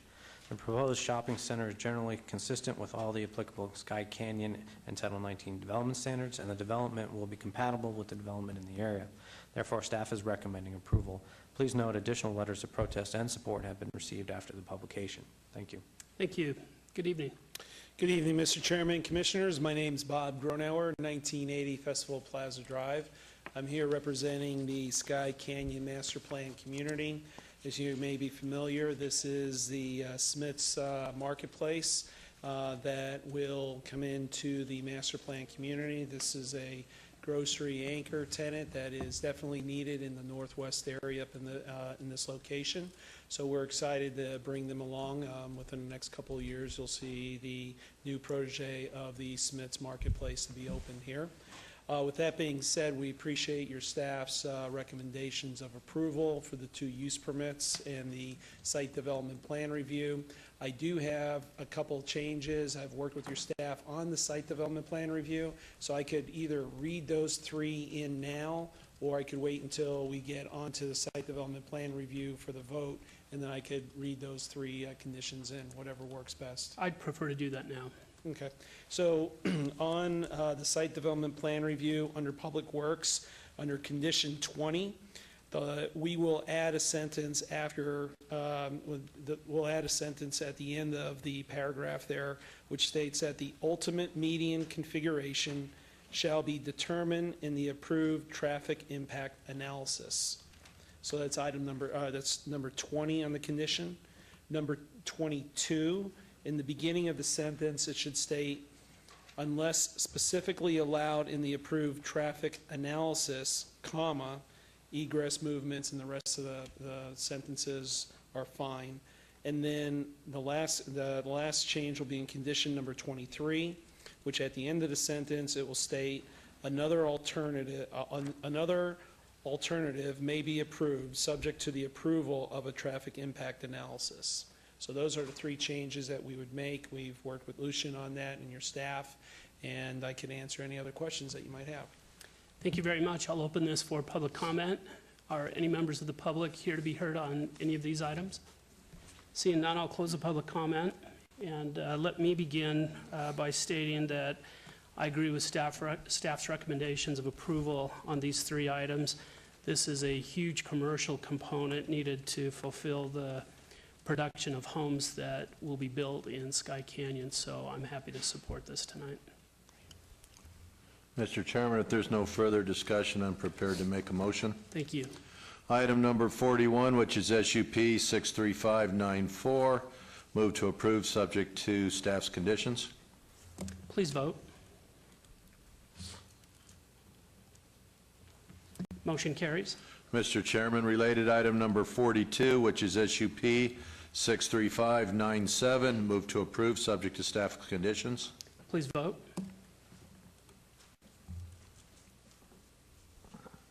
Motion carries. Mr. Chairman, on item number 43, which is SDR 63598, move to approve with the conditions, the change to condition 20, the change to condition 22, and the change to condition 23 as read into the record by the applicant. Representative? Thank you. Please vote. Mr. Chairman, before we place our vote, I just wanted to ask Public Works, were all those conditions satisfactory to your department? Yes, we concur with the changes. Thank you, sir. No further questions. Thank you. Please vote. Motion carries. Thank you. Mr. Chairman, items 41, 42, and 43 are all final action unless appealed to the city clerk's office in 10 days. Thank you. Moving on to item 44, SDR 63591. The applicant owner is Lucky Dragon LP for possible action on a request for a major amendment of an approved site development plan review for a revised hotel building and parking garage elevations and a waiver of downtown Centennial Plan parking structure design standards in conjunction with an approved 240,199 square foot hotel casino on the north side of Sahara Avenue, west of Fairfield Avenue in Ward 3. Staff recommends denial. Staff report. Mr. Chairman, before we proceed, just want to go ahead and state that I'll be abstaining on this matter as I might have a business relationship with the Lucky Dragon at some point in the future. Thank you. Thank you.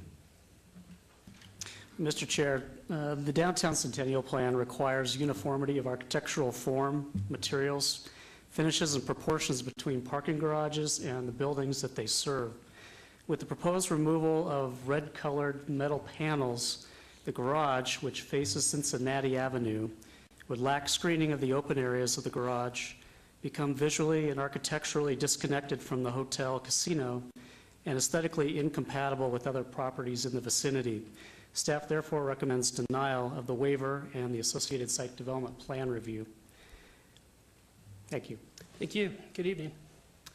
Good evening, Chairperson Moody and Commissioners. My name is Edward Vance, 900 South Pavilion Center Drive with EV&A Architects representing the owner. We're here tonight to present to you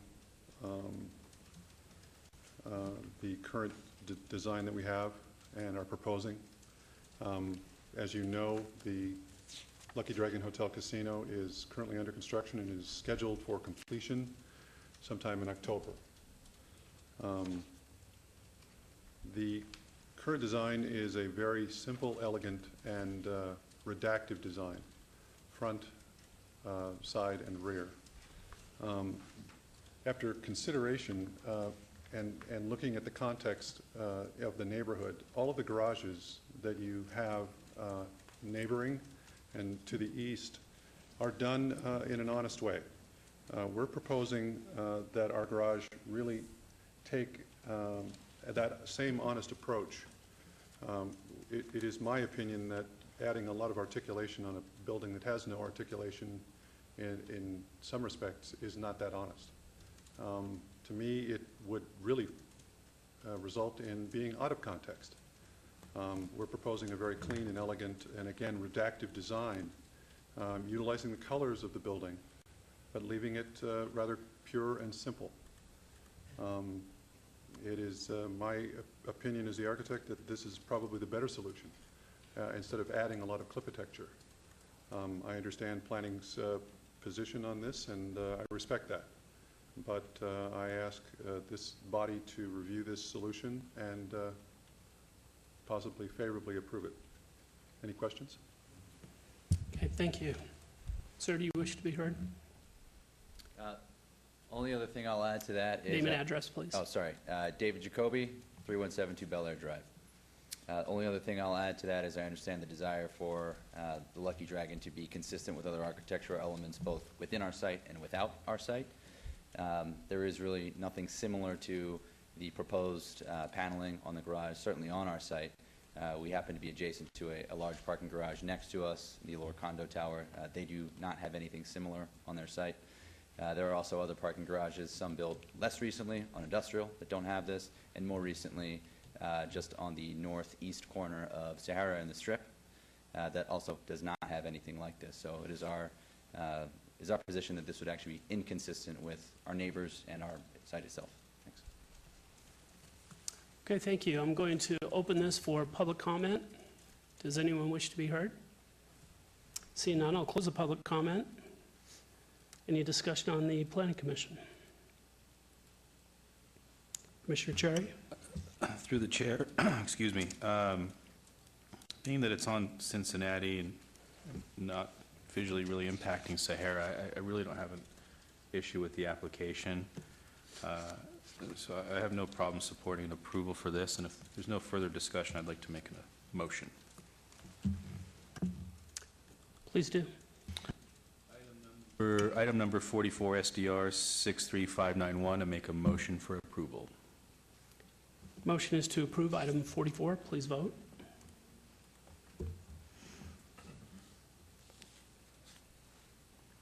Motion carries, noting the abstention of the vice chair. Mr. Chairman, this item will be heard at City Council on June 15th, 2016. Okay, items 45 through 47 are related. I need to make a record and state a conflict of interest that I have. Approximately 2 weeks ago, my law firm merged with Green, Roberts, and Rasmussen. As a result of that merger, one of the attorneys that now works with my firm has ongoing representation involving the applicant, D.R. Horton, and for that reason, I am going to abstain on these items. So I'll turn this over to the Vice Chair. And normally I would leave the dais, but because I would do so and leave the Planning Commission without a quorum, I'm going to stay on the dais, although the Vice Chair will take over and I will not vote. Thank you, Mr. Chairman. And moving on to item 45, ZON 63987, applicant D.R. Horton, owner, Remark Revocable Trust, and others for possible action on a request for a rezone from U undeveloped R rural residential restricted at the southeast corner of Washburn Road and Maverick Street, Ward 4, Anthony. Staff recommends approval.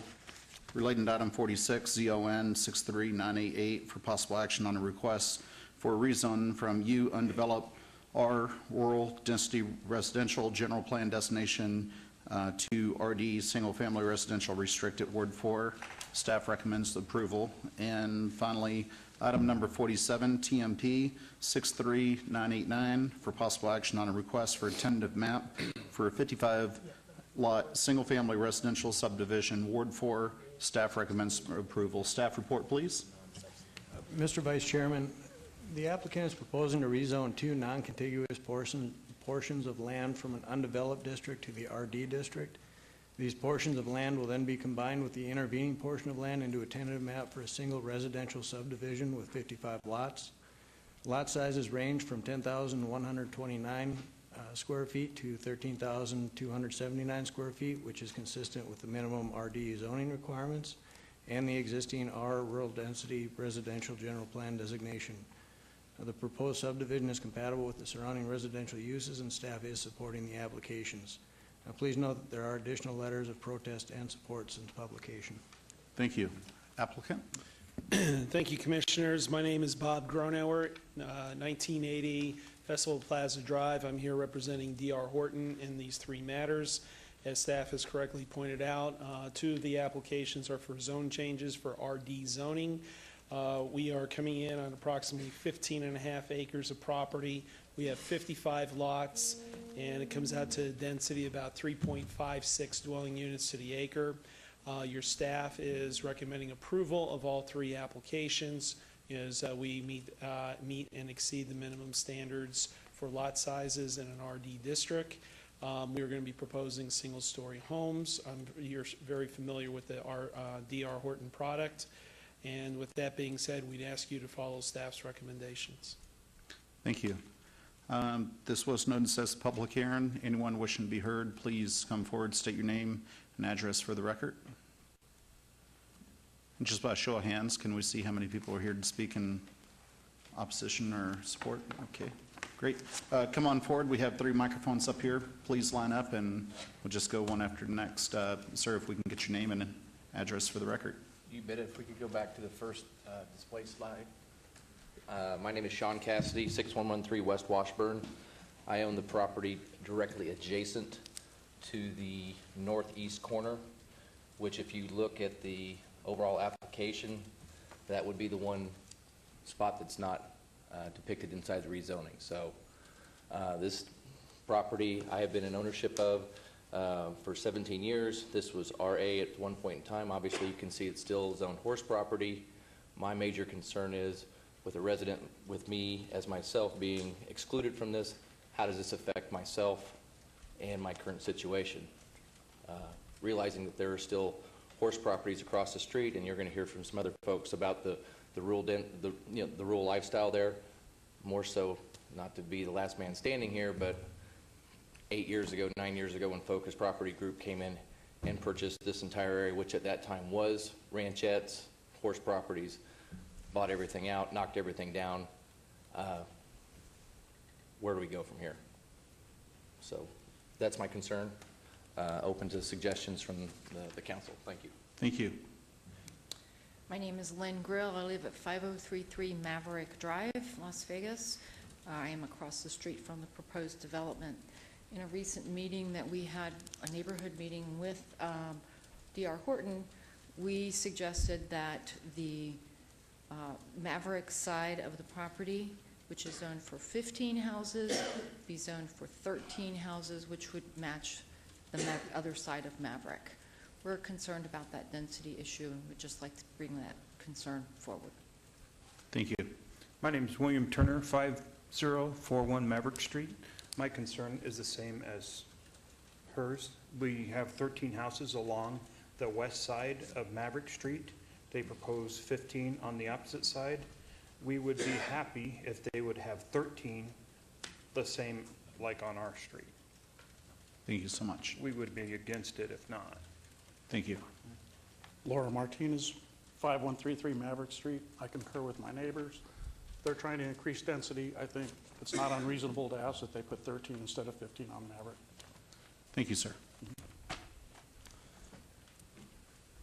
All right, Mr. Gronauer, I'll give you just 2 or 3 minutes if you'd like to address any of the comments, and then we'll close. We'll go ahead and close the public hearing, give you 2 to 3 minutes for any rebuttals, and turn it over to Planning Commission. Yeah, Commissioners, I'll be fairly quick here. With respect to one of the issues about reducing the lots that are across the street from us, they're RD lots. We have RD lots. You have different geometry on the property itself. We're not exceeding the density requirements of RD. And matter of fact, on an average, we're much higher than the minimum square footage for the lots itself. It's just a matter of the way it's laid out. So across the street from us, it's really no different. It's RD versus RD. With the gentleman who has a house there that he's mentioned, he's been there. We have our lots around in that area. At minimum, about 12,000 square foot lots adjacent to him along his property line there. That being said, we do all the disclosures as required when we are in these type of areas with respect to coming in with RD type of developments. So with that being said, I don't have anything else to add. Thank you. I'll turn this over to the Planning Commission for discussion and possible action. Mr. Vice Chairman, I appreciate all the neighbor comments, and I just want to start out just to address something Mr. Cassidy said about, protecting the horse property. I will make the commitment, this commission has been very, very protective of the rural nature and the horse property historically. We will not, and I can tell you, everybody on here is probably the same way. We'll do nothing to harm horse property up in those areas. However, what I will say is, as far as this project goes, I believe the density is proper. These are 10,000 square foot and larger lots.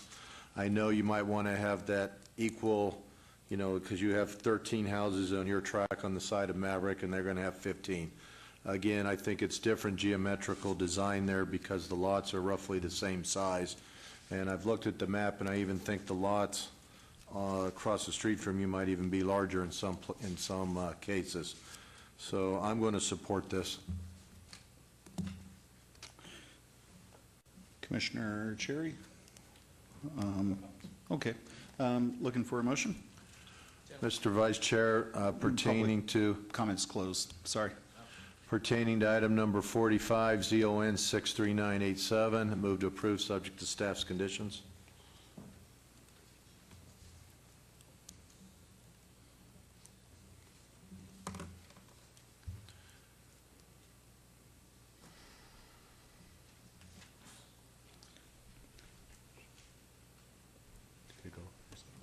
Not yet.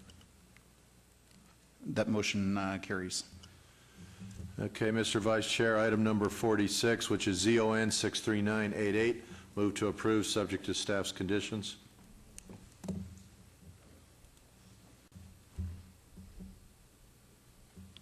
That motion carries. Mr. Chairman, item number 47, which is TMP 63989, move to approve subject to staff's conditions.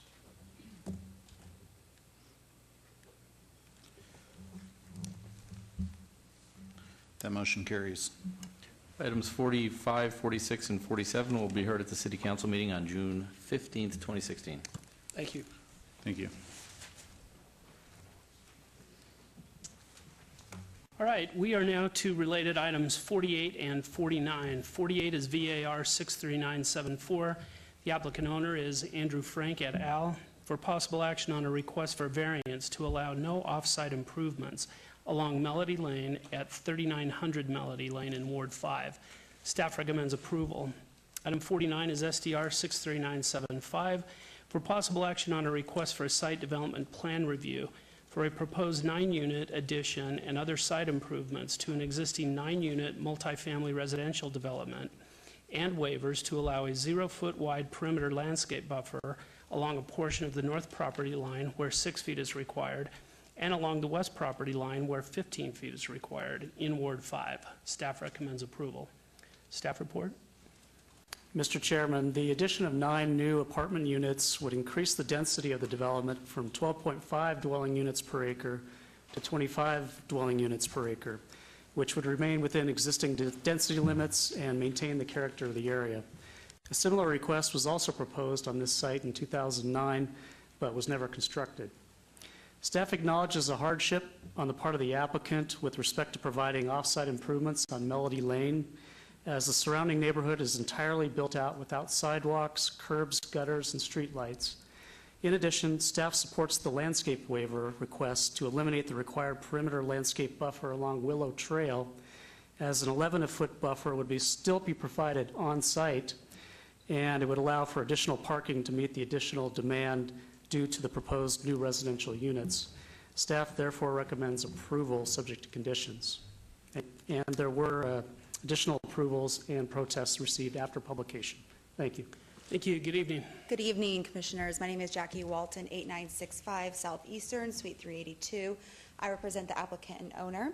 If I could get a view of the exhibit I have here, that would be great. So what this is a site development review plan. These are existing one-story apartment buildings. Right now, there is an existing residence right here that will be demolished to add space for some of the parking lot you see here. Here is the addition of the new 2-story apartment building. Currently there is access off Willow Trail and Melody Lane.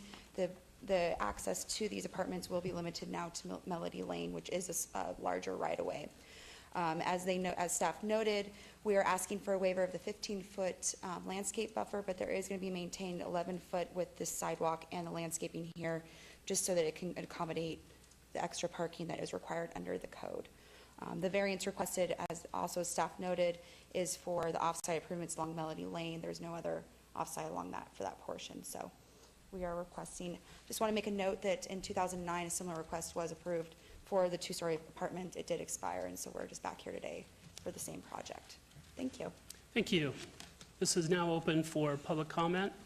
Anyone wishing to be heard, please come forward. State your name and address.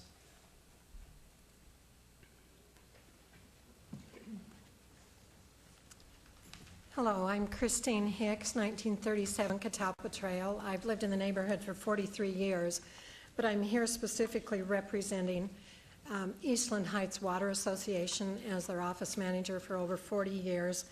You should be in receipt of our letter. Basically, the essence of our letter is that if this project moves forward, Eastland Heights Water Association, which is the current water supplier to the 9 units, and to the existing single home, will not supply water to any portion of the existing or future planned units. Disconnection from our system will be necessary, and connection to another water provider at the owner's expense will be required. Since 1984, our service has been limited to properties of record as of that date, April of 1984. Furthermore, in October of 2015, we came to a settlement with the state engineer over our water rights, and our water use has been further restricted. And so we would be unable, it is against our bylaws as well as our agreement with the state engineer, we could not provide water to any additional units. So the owner and developer would need to be well aware of that. In addition, as more of a point of information, on the east side of the property, we have water lines in there and connections to 3 single-family homes that we supply water to. The homes face Melody Lane, and the owner of those properties, those 3 homes on Melody Lane tonight, is also here to object to this proposal, and we respectfully request denial of this proposal. Thank you.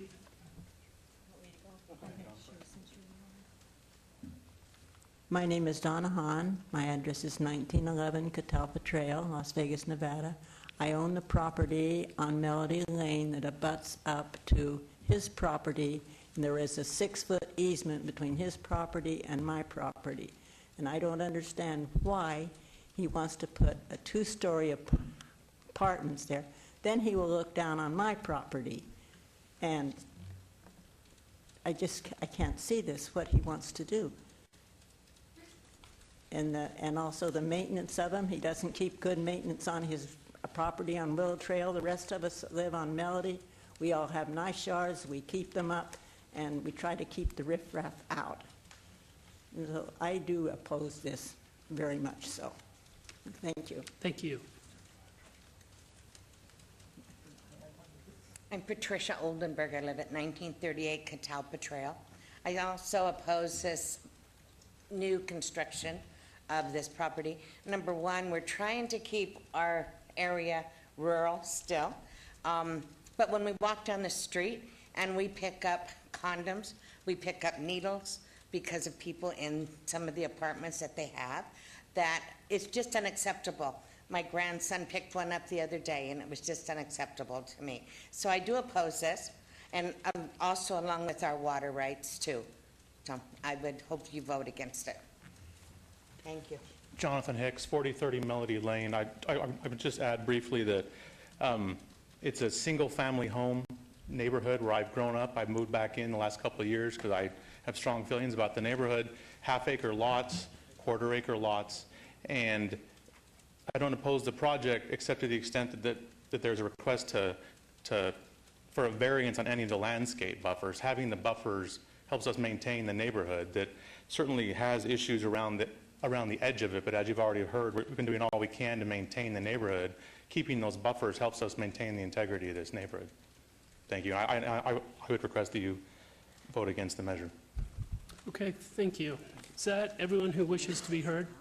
Yes, I wanted to tell you, I have lived in this area over 60 years. We built those houses on Melody Lane, and we've watched it grow, and everyone keeps fairly nice houses and nice yards, and I really don't think we need more apartments. Thank you. Oh, and for the record, that was Donna Hahn. How do you spell your last name? H-A-H-N. That's how I spelled it. That was a pretty good guess. All right. Thank you, John. Thank you. I'm now going to give the applicant a brief time to reply. Thank you. Again, Jackie Walton, 8965 Southeastern, Suite 382.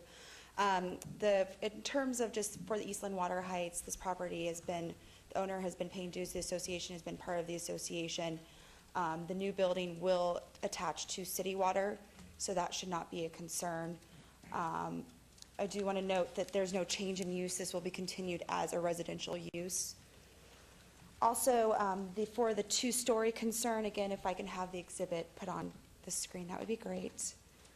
The north and south portions of the 2-story building will have no windows.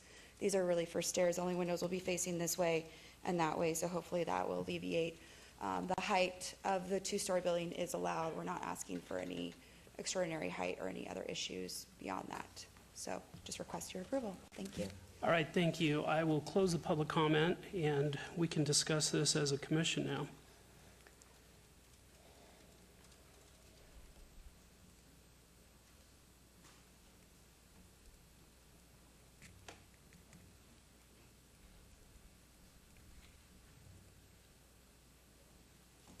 Let me ask while we're waiting, was there a neighborhood meeting on this? No, and for a site development review, one's not required. This is an allowed use.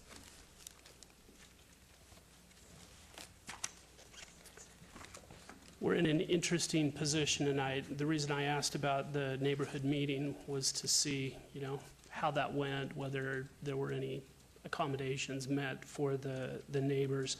I was surprised that Commissioner Creer was not here tonight to kind of, not that my vote would depend upon his, but I would have liked to have had some insight from him about this project. So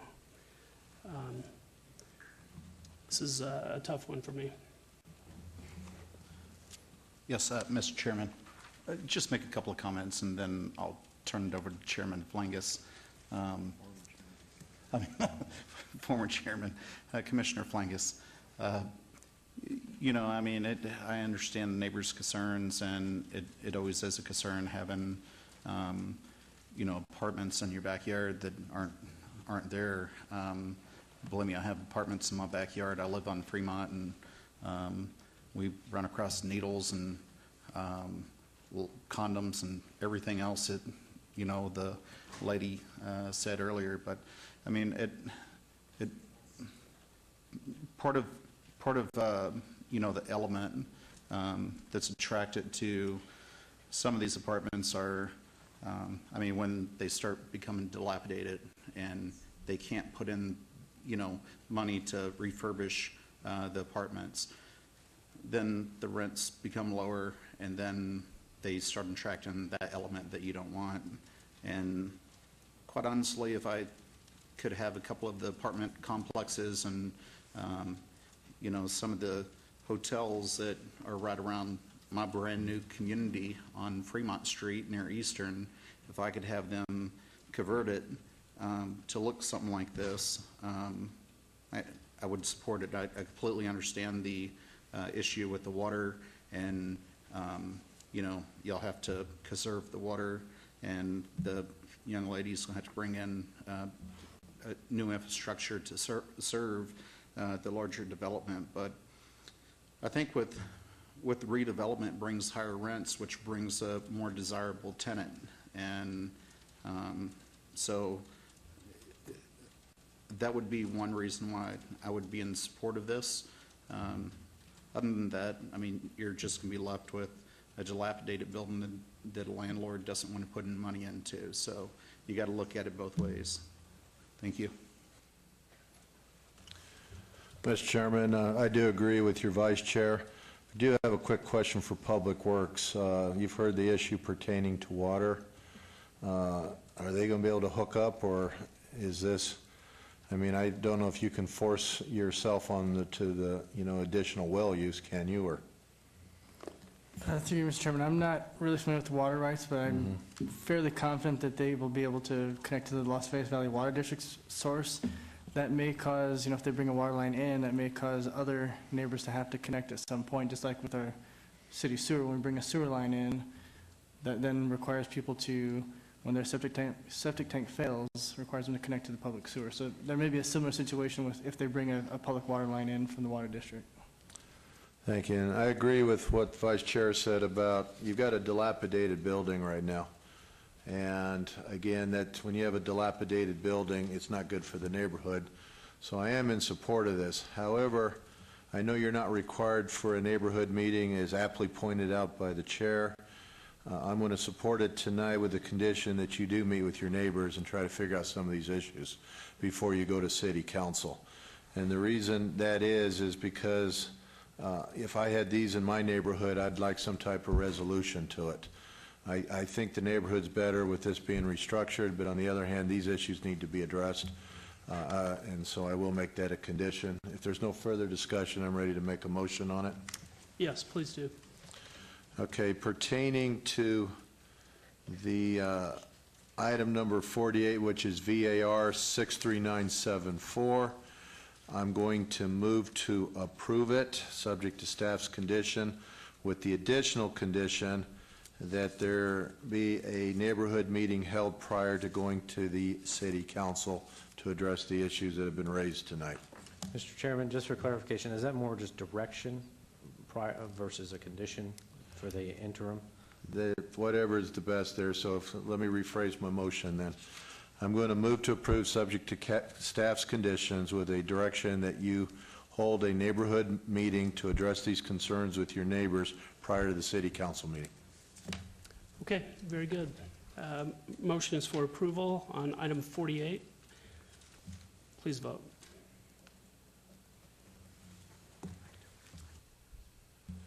Mr. Chairman, item number 49, which is SDR 639. Sorry to interrupt, Commissioner. I was speaking, but that motion carries. Okay, thank you. Okay. Item number 49, SDR 63975. Move to approve again with the same direction that you hold a neighborhood meeting to address those issues.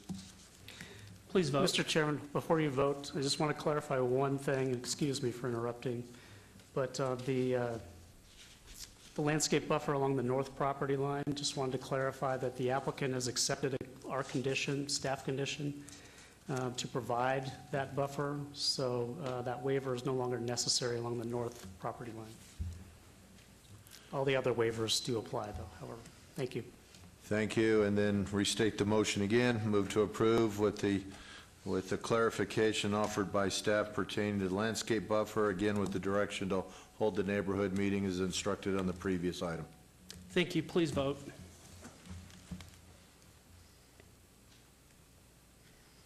That motion carries. Mr. Chairman, those items will be heard at City Council on June 15th, 2016. Can I ask the applicant, would you be so kind as to meet with the neighbors that showed up tonight to exchange information so that Yes. you can coordinate with them regarding the neighborhood meeting? Absolutely. Okay, thank you. Okay, moving on to related items 50 and 51. Item 50 is VAR 63984. The applicant owner is Smith Plastic Surgery Building, LLC, for possible action on a request for a variance to allow 44 parking spaces where 104 parking spaces are the minimum required at 7650 West Sahara Avenue in Ward 1. Staff recommends denial. Item 51 is SDR 63985 for possible action on a request for a major amendment to a previously approved plot plan review for a proposed 4,800 square foot building addition and parking lot reconfiguration for a proposed medical office and clinic in Ward 1. Staff recommends denial. Staff report, please. Mr. Chairman, the applicant is proposing to convert an existing bank and drive-through to medical office and clinic use with an addition of 4,800 square feet of floor space. The site will remain compliant for landscaping, however, the parking lot will be reconfigured to one-way angled parking spaces. The increased intensity of the proposed use in conjunction with the additional building area will result in a parking deficiency of 60 spaces, or 58% of the parking required for the use. The applicant has provided no evidence of a unique or extraordinary circumstance related to the site that would justify the reduction in the number of parking spaces, and therefore staff is recommending denial. Please note that there are additional letters of support since publication. Thank you and good evening. Good evening. Benjamin Gerardin, 801 Las Vegas Boulevard South, Suite 150. I'm the architect for the project, and just a little bit of history. My firm primarily does medical work in town, has for the past decade, and I completely agree in a typical situation of staff's comments and recommendations. However, in this case, it's very unique. Dr. Smith, who's with me tonight, bought this building that sat vacant for 5 or 6 years at the tail end of last year. He then engaged us to design a surgery center for him, a medical spa clinic. We've actually engaged a specialist out of Seattle to design that portion of the building. It's unique because the type of practice he does, it's not like our businesses where we can expand by adding another person that does what we do.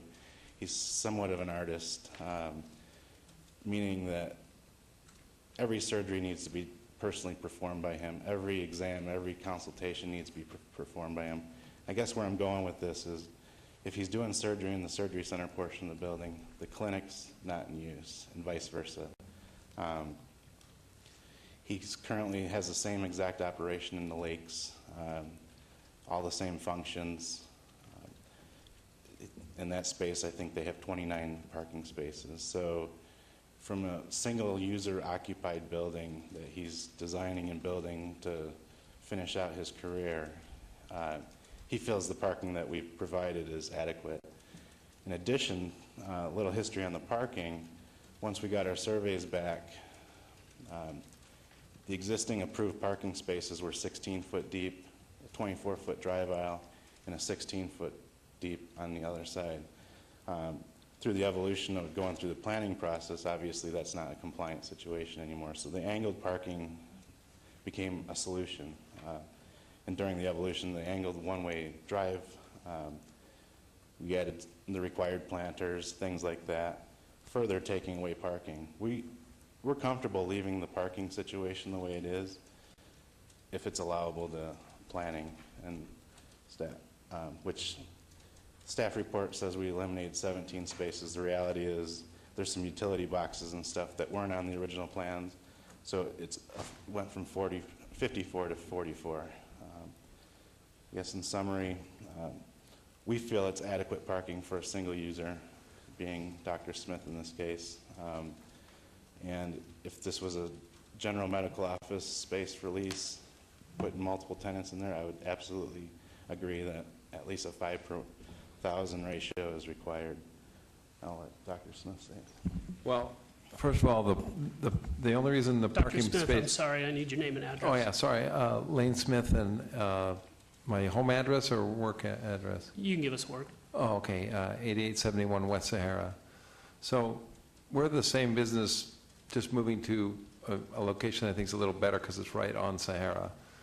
And it's not like, and right now we get by with 28 actually parking spots. So we're not, and they're never filled because I'm not like a general practitioner. We don't see like 6 patients an hour. We see 2 or 3, and the consultations last 30 or 40 minutes, and then, they decide whether or not to have a surgery. So it's not, a huge turnover like you would expect. And so our business actually would be increasing its parking spaces. And to be honest with you, if we didn't increase one single space, we would have more than enough already. I mean, already we have empty spaces. In fact, the people who use our space is the fertility clinic next door who has 3 doctors and have even less spaces, and somehow, they probably need 104, and their people all flow into our current space. But we really don't need even 29 spaces. I mean, we really get by more than enough with 44, and we wouldn't have even changed the spaces, but the city made us change them. They already had them there, and they said you have to change them a different way, and so that wasn't our choice either. And the spaces that they had were for a bank, a clothing store, and a bookstore, and they let them get by with like 50, and we're like one little plastic surgeon and his staff, and we need somehow 104. It just doesn't make any sense. The problem is if I can't remodel the building, and the only part we're remodeling is we're taking out the drive-through, so we're not taking out any parking spaces actually. There was a drive-through for the bank, so we're just building there a little bit. We're trying to make it a little bit bigger. We're trying to put in a little gym inside the space, and our office is all bigger. I mean, we're not really expanding in ways that you would think that we are. We're just kind of making it a more comfortable building. And we want to be right on Sahara because we do have a lot of out-of-town and out-of-state and out-of-country clients, actually. I do get a lot of patients that come from California, from Hawaii, and from Canada. And so we had to put in a room where they could stay one night, 23-hour observation. So that took up some space that we don't currently have, and will help attract those out-of-town clients. That we're probably the 4th biggest medical tourism, 3rd or 4th right now in the state, and this will help us with that. But I mean, given all the things, the space 44 parking spaces more than we need. I mean, it really is. I mean, I know that sounds hard to believe, but it really isn't. All I have to do is drive by my current building with 28 and see that, most of the time about a third of them are not being used. So even if somehow we were to grow 30% and I could somehow clone myself, because I work as hard as I can, I rush straight here. I can't really do much more than I do. And I only rushed here because I thought this was for the Vegas Raiders meeting. I didn't realize this was for my boring parking. Just kidding, but we just can't. We really, it's more than we need. We just want the visibility. We want a little more plush. A room for the patients if they have to stay overnight. In fact, 2 of them. We have 2 of them for that, and that's our main goal. So, what we're saying is, you let businesses in there that have way more traffic than us live with a certain amount of parking spots. We're way less traffic, and so. I understand it sounds bad at first, 58% less, but the truth is, it's really going up about 30% for my practice in terms of parking spaces, and we're happy to leave them the same as the bank, the clothing store, and the bookstore have. They definitely have more traffic than we will ever have, you know. I mean, we can't compete with a bank in terms of traffic, you know. So we're humbly asking, you know, hey, understand that this is sort of a unique situation. You know, we're actually increasing our parking, not decreasing it for the very same business, and it would help us a lot if we could do that. If I can do that, I'll have to stop building and we'll leave it vacant for more years. Right now, we're planning on making it really beautiful. You know, plastic surgery, we want it to look really good. We want green around it. We want it, you know, we want it to look really nice. And currently, it's just an eyesore. We're gonna spend a lot of money to make it look really nice, but we need your help. So I humbly ask for approval. Okay, thank you. This is now open for public comment. Is anyone here to be heard on either of these items? Seeing none, I'll close the public comment. I do have a couple of questions for Dr. Smith. In a typical day, how many staff people do you have at your building? We have eight full-time staff, but then sometimes at night, you know, we have the cleaning person comes at night. We have one security person that comes at night, and then we have some part-time staff. Okay, so 8 full-time. How many part-time staff are there at the same time? At the same time, I mean, the part-time staff might be 2 or 3 more. Okay. So I'll be honest with you. I think you've made compelling arguments for why, you know, you only need 44 spaces, but it is a considerable reduction from what's required. Really bad, yeah. It's like 60%. One of my fears is what happens long-term. I mean, the day will come when you're no longer practicing, and someone else is going to come into that building and may ask, you know, may have the type of business that requires considerably more parking than you do, and now we've backed ourselves into a corner. So that's one of the things on my mind that I want you to know about, and I'm eager to hear from my other commissioners. Mr. Chairman, I had the same concern as well. I mean, Dr. Smith is going to be working out there. I think it'd be plenty of parking for him, but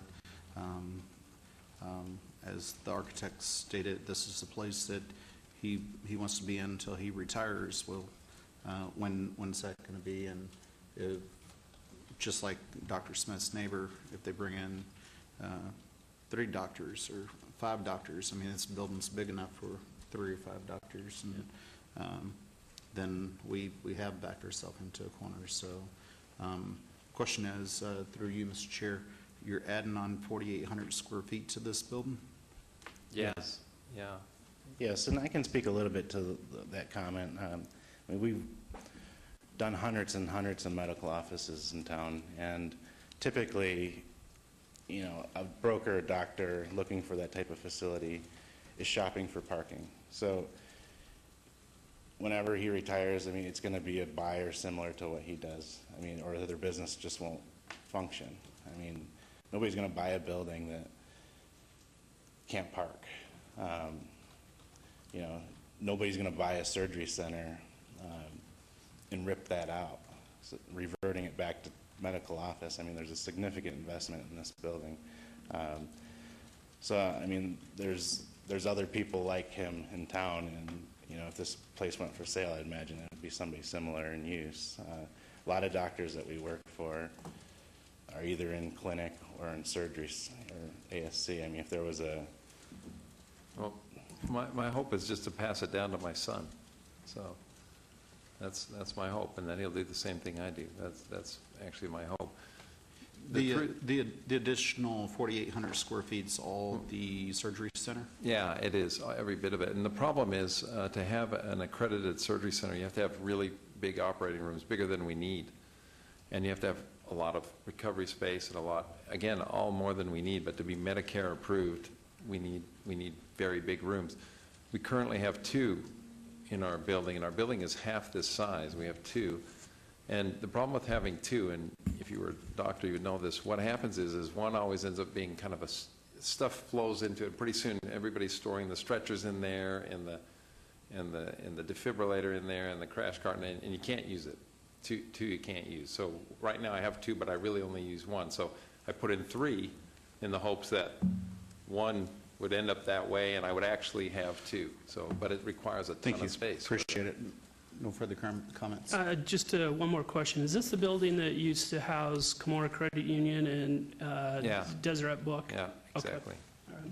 Commissioner Flangus? Yeah, Mr. Chairman, I was looking at that huge reduction in parking, but I'm also looking at the amount of investment that's going into this, and I have worked on, issues pertaining to surgical centers, and his type of practice, I don't believe he's going to even use half those parking spots, to be honest with you.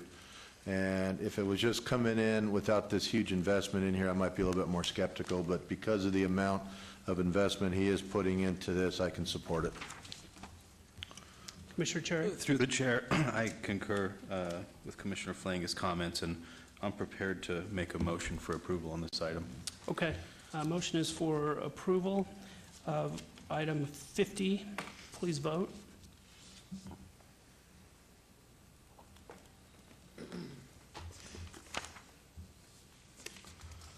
Motion carries. Through the chair, on item 51, SDR 63985, make a motion for approval. Motion is to approve item 51. Please vote. Motion also carries. Thank you very much. Mr. Chairman, items Thank you. 50 and 51 will be heard at the City Council meeting on June 15th, 2016. Thank you very much. Moving on to item 54, SUP 63982, for possible action on a request for a special use permit for a proposed animal keeping and husbandry use to allow 20 domestic animals, horses, where a maximum of 9 domestic animals are allowed in Ward 6. Staff recommends denial. Would we please have the staff report? Mr. Chairman, please refer to your blue sheet materials for the report on this application. The applicant is applying for a special use permit for animal husbandry only to allow up to 20 horses on the property for personal use where 9 are permitted conditionally. Horses are permitted conditionally at the rate of 1 horse per 7,500 square feet of lot area. The site is 1.58 acres or approximately 68,825 square feet.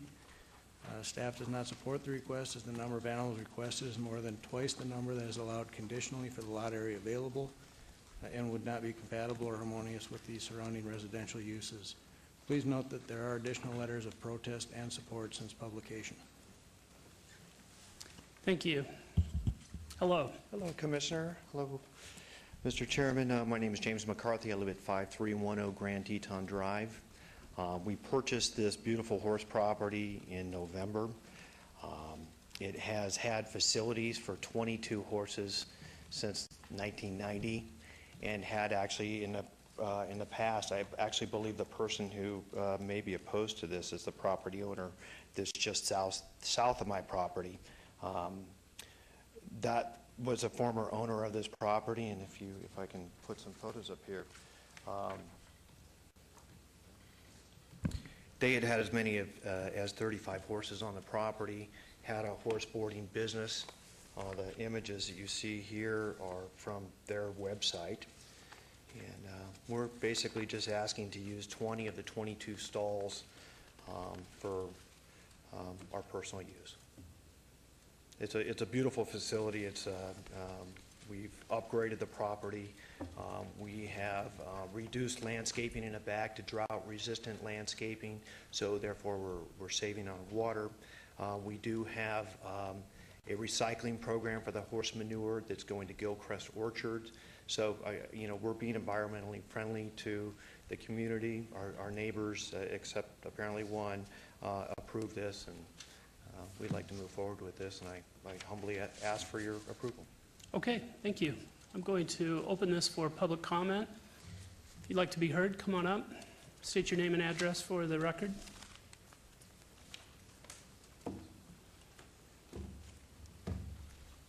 Good evening. Evening, Commissioner. I'm Matthew Soria, currently 7145 Royal Melbourne Drive, Las Vegas. That's correct. I used to own and live at 5310 Grand Teton since 2007. And I do currently still own the 1 acre parcel that's up and down the cul-de-sac, but on the west side of the street that accesses the house. I'm only here for 2 reasons. One, to ask for a denial of the supplement to approve 20 horses for the value of the property around this neighborhood area. I believe you have the voting cards of the neighbors. Secondly, I wanted to address what Mr. McCarthy has made public record, that he's stated several specific areas that I disagree with and think are incorrect. We could begin with the picture that he just showed up of 35 horses were at our property. I dispute that. It was never true. It's not true. Even in the picture, there were 0 horses there. And I'll move on, but specifically I'm asking for the rejection of the letter which was garnished from the member or person who lives at 5251 Elvis Presley Court. I ask that not be allowed for your consideration due to 4 specific areas that were misleading in a letter that he wrote. He said, quote, unbeknownst to him, he purchased property. None of these previous owners bothered to legitimize their horse business. That's completely false. He came over. Obviously, we had a relationship, selling a home and buying and all that, so a lot of discussions took place. I've always had a legitimate, nothing to hide, straightforward practice, Nevada business license since 2007 for the sale of horses. Contacted the city twice. Still to this day, there's not a requirement in the city to have a license for sale. Pretty much every vet in town has been to my house multiple times. If I had 35 horses on a property that's 1.5 acres, they'd shut it down or complain. In 8 years of living there, there was never one filed complaint from any neighbor or anyone in the area, nor the vets that would have been there. We had a A+ business rating with Better Business Bureau. There's nothing to hide, nothing that we did that was under the table. Yeah, this isn't about you. This is about Mr. McCarthy's application. Copy all, but he wrote a letter stating that, which tried to influence votes of the neighbors behind the brick wall to the east side. So I just wanted to address that. Also in the letter, he stated that we dump manure all through the lot and not use a commercial removal service. There's clearly there's Republic Services records for 8 years. Even in this picture, he showed that large full-size container was utilized, and we provided that and transferred the account into his name. That can be verified with Public Services. That large dumpster is always there. I'll save a lot of the reading, but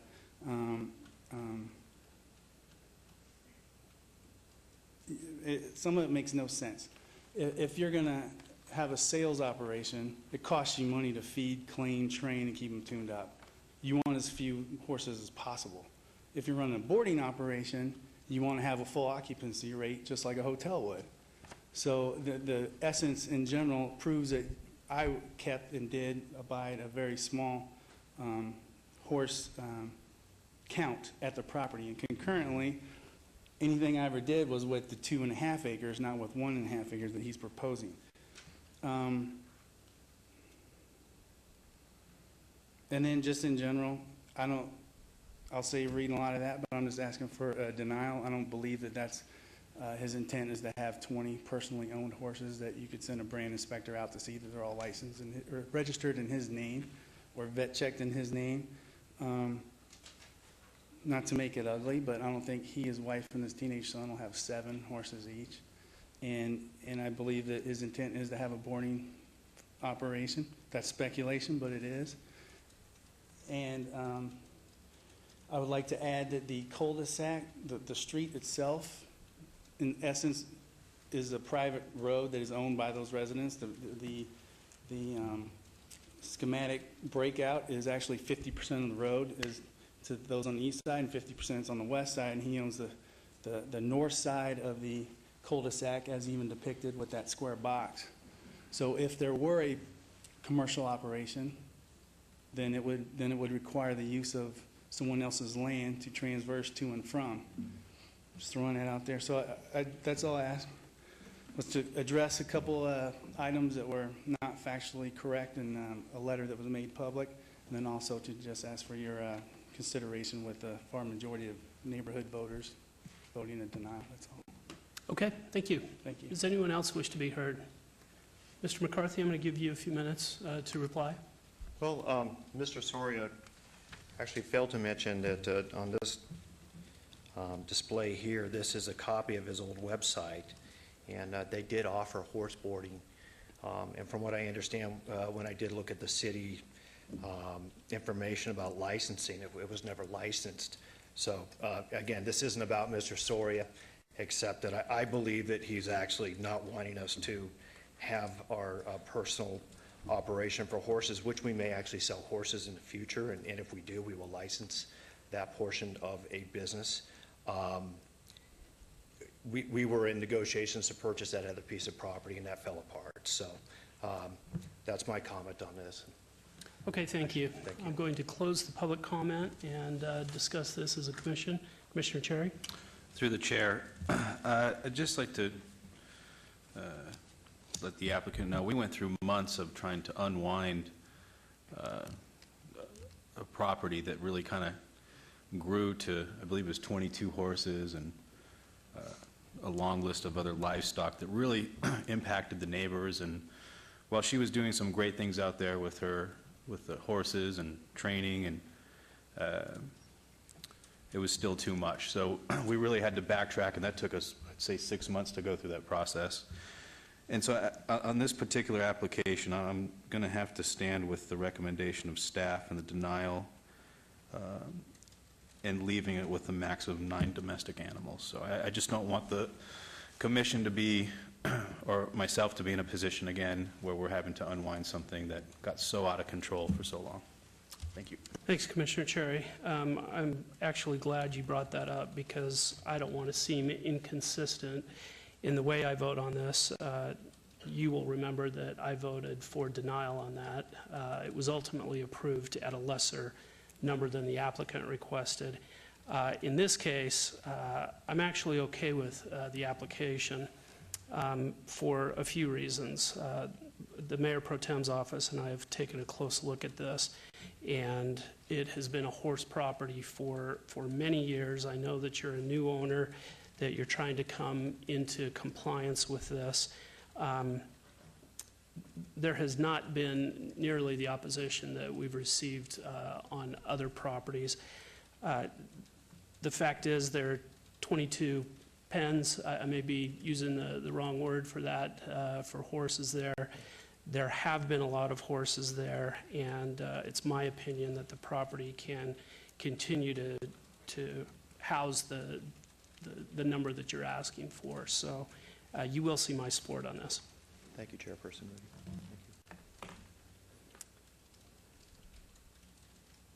Any other comments? I'll entertain a motion.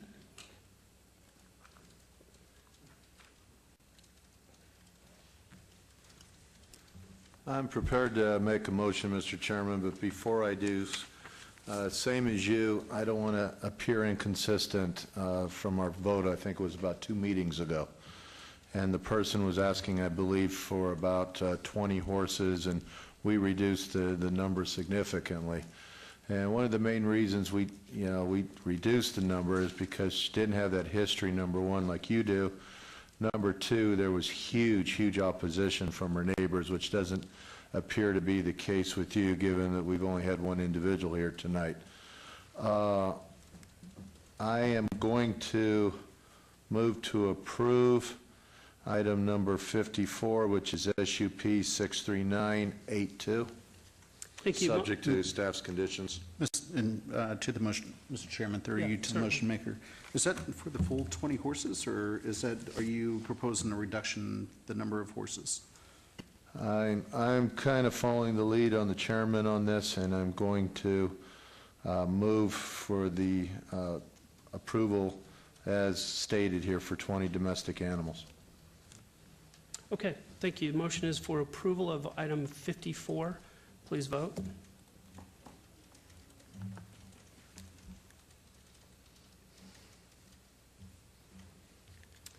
Okay, split vote, which means this will go forward to City Council without a recommendation. Is that correct? Correct. That's correct, Mr. Chairman. All right. Okay, thank you. That will go to City Council on June 15th. Thank you, gentlemen. Moving on to item 55, VAR 63871. The applicant and owner is Juan Cortez Caracoza and Irene Dominguez Cortez Caracoza for possible action on a request for a variance to allow an existing 625 square foot accessory structure, Class 2 gazebo, in front of the primary structure where such is not allowed, to allow an 8-foot front yard setback where 25 feet is required, and to allow an existing 6-foot solid return wall where 2 feet is allowed within the front yard at 1661 Leonard Lane in Ward 5. Staff recommends denial. Will we please have the staff report? Mr. Chairman, the applicant is requesting to allow an existing gazebo and return wall built without permits to be located within the front yard. The subject property is sufficient in size to allow an accessory structure and the return wall. And the wall was constructed beyond the scope of the building permit and exceeds Title 1906 requirements. The applicant has created a self-imposed hardship by building the structure at the front of the primary structure and building the solid return wall beyond the height limit. Therefore, staff recommends denial. There were additional approvals received after publication. Thank you. Thank you very much. Good evening. Hi. Hi, gentlemen. Irene Dominguez, 1661 Leonard Lane, A9, Las Vegas, Nevada, A9108. I don't have much. Okay. As you can see, I mean, that's my backyard, and as you guys have it, is my front yard. If you guys deny that, I have no backyard. So you have turned your front yard into a backyard? No, well, according to you, it's according to the rules, it's my front yard. Well, why don't you explain that to us? Tell us what your backyard looks like. Okay. So, can you see this? Yes. If I put it in there, can you see it? Okay. So, this, no, not this one, sorry. This one here. I would think this is my front yard, all of this. This one here is a wall to the backyard, according to me. I know that according to your rules, that because you know it all, it's the front yard. I didn't know. So when we bought the property back 4 years ago, we thought, what a huge backyard, it's great. I mean, every year, this was a foreclosure. Every year we've been saving our money and fixing it. I mean, 4 years ago, this was trash. Every year we do something. This year we had money and we put it into this gazebo. It's not finished, and now we're here in front of you, just asking to let us keep it. It's a very small project. All our neighbors are for it. You mail out 211 cards. None of them came back. None of them are here. Okay. Thank you. I'm going to open this for public comment. I'd like you to stay here because we may have some questions for you. Of course. Are any members of the public here to be heard on this item? Seeing none, I'll close the public comment, and I'm going to begin. It's unusual to have a wall as high as you have in your, whether you call it your front or back, whatever. It's on Marietta Avenue and Leonard Lane. If we were inclined to approve this, would you be willing to bring that wall down so it was in conformity with everything else that's in the neighborhood? This one here? Mr. Chairman, if you don't mind, I don't think it's the actual fence that's on the frontage, street frontage. I think that was approved per the appropriate permits. I think it's only the fence that runs from the front property line up to the front corner of her house. And so I think that was approved at 24 inches where 64 inches was approved. So it's only the on-site fence, not the off-site fence. Thank you. Okay, and is that correct, staff? Mr. Chairman, through you, yes, that is correct. So It's the return wall that is in question. So that perimeter wall is already approved? Yes, that was permitted, and that's when they changed the orientation to the front yard. All right, very good. Thank you for the clarification. Vice Chair? Yes, Mr. Chairman, and sorry to interject, I just wanted to throw that in there before we went down the wrong Yeah, path. But thank you.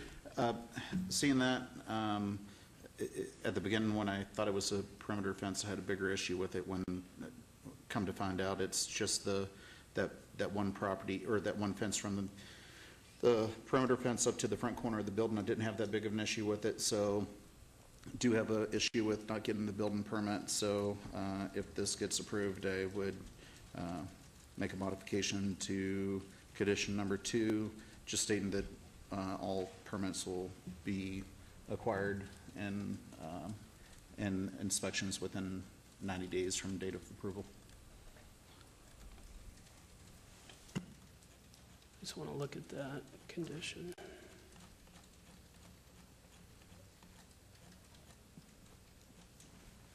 Okay, any other comments?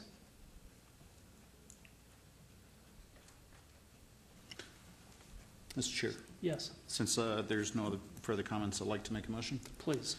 On item number 55, VAR 63871, move to approve, subject to staff's conditions, with modified condition number 2, stating all necessary building permits shall be obtained and final inspection shall be completed in compliance with Title 19 and all codes as required by the Department of Building Safety, with the addition of within 90 days. Thank you. And can I ask the applicant, are you in agreement with that condition? I do have a quick question on the number 1. The approval shall be void within 2 years of the date of approval? I mean, I'm confused on that one. Are they going to revoke this? Staff can explain that to you. Through you, Mr. Chairman, if the applicant does not exercise the variance by means of pulling the building permit, then within 2 years, this entitlement would expire if it was approved. Oh, okay, perfect. All right, now let's go Because back are all to, invited for a barbecue. all right, let's go back to the one I asked you about, number 2. You heard the vice chair state his amended condition. Are you in agreement with that? Yes. All right, thank you. Please vote.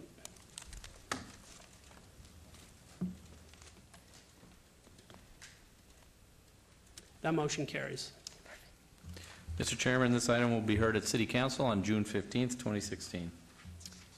Very good. Moving on to item 56, SUP 63746. The applicant is Ageless Ascension Day Spa, and the owner is Rugged Oaks Investments, LLC. For possible action on a request for a special use permit for a proposed 2,153 square foot massage establishment with a waiver to allow a distance separation of 0 feet from a church house of worship from a residential use where 400 feet is the minimum distance required at 6006 Smoke Ranch Road in Ward 5. Staff recommends denial. Staff report.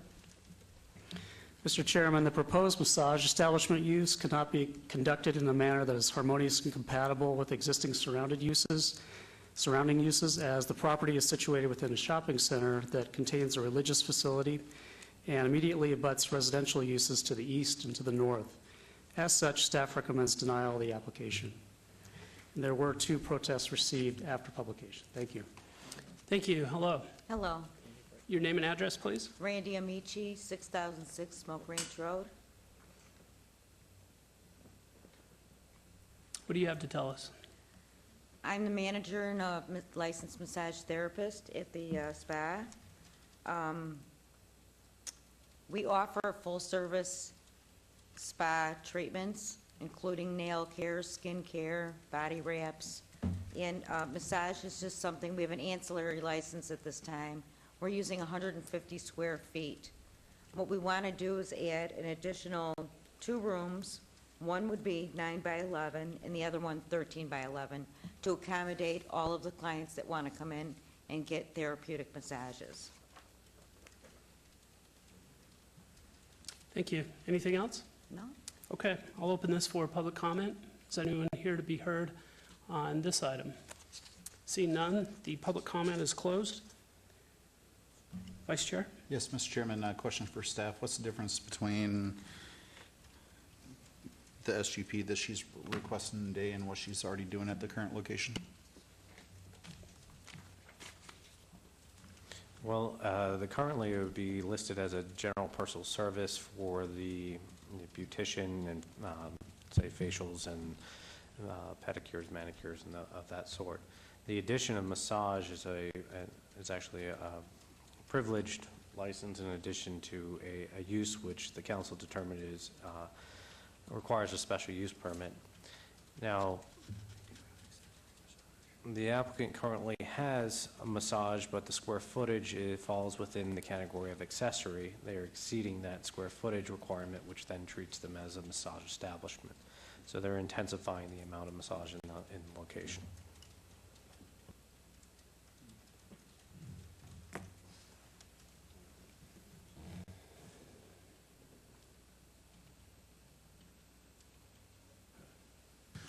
Through the chair, normally this would be a kind of an automatic no, I think, for me,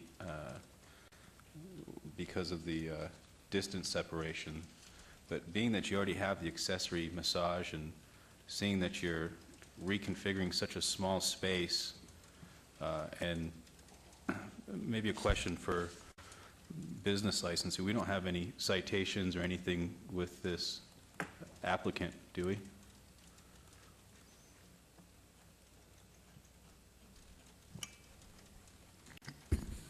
Mr. Chairman, for the record, Karen Delliston, Deputy Planning Director. At this time, no, I do not know of any enforcement issues at this location.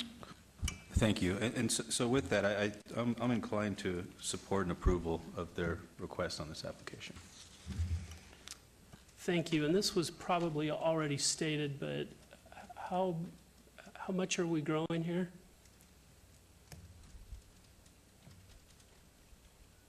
Maybe the applicant can tell me. What square footage are you increasing this? We want to use 2 additional rooms. One is 9 by 11 and one's 13 by 11. That's what we want to do. We're requesting 2 additional rooms. And how much of the total space does that dedicate to massage? Well, our total square footage is 3,500 square feet. Okay. Thank you. Through the chair, on item number 56, SUP 63746, I make a motion for approval. Thank you. Motion is to approve item 56. Please vote.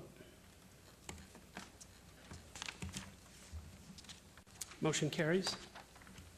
Mr. Chairman, this item will be heard at City Council on June 15th, 2016.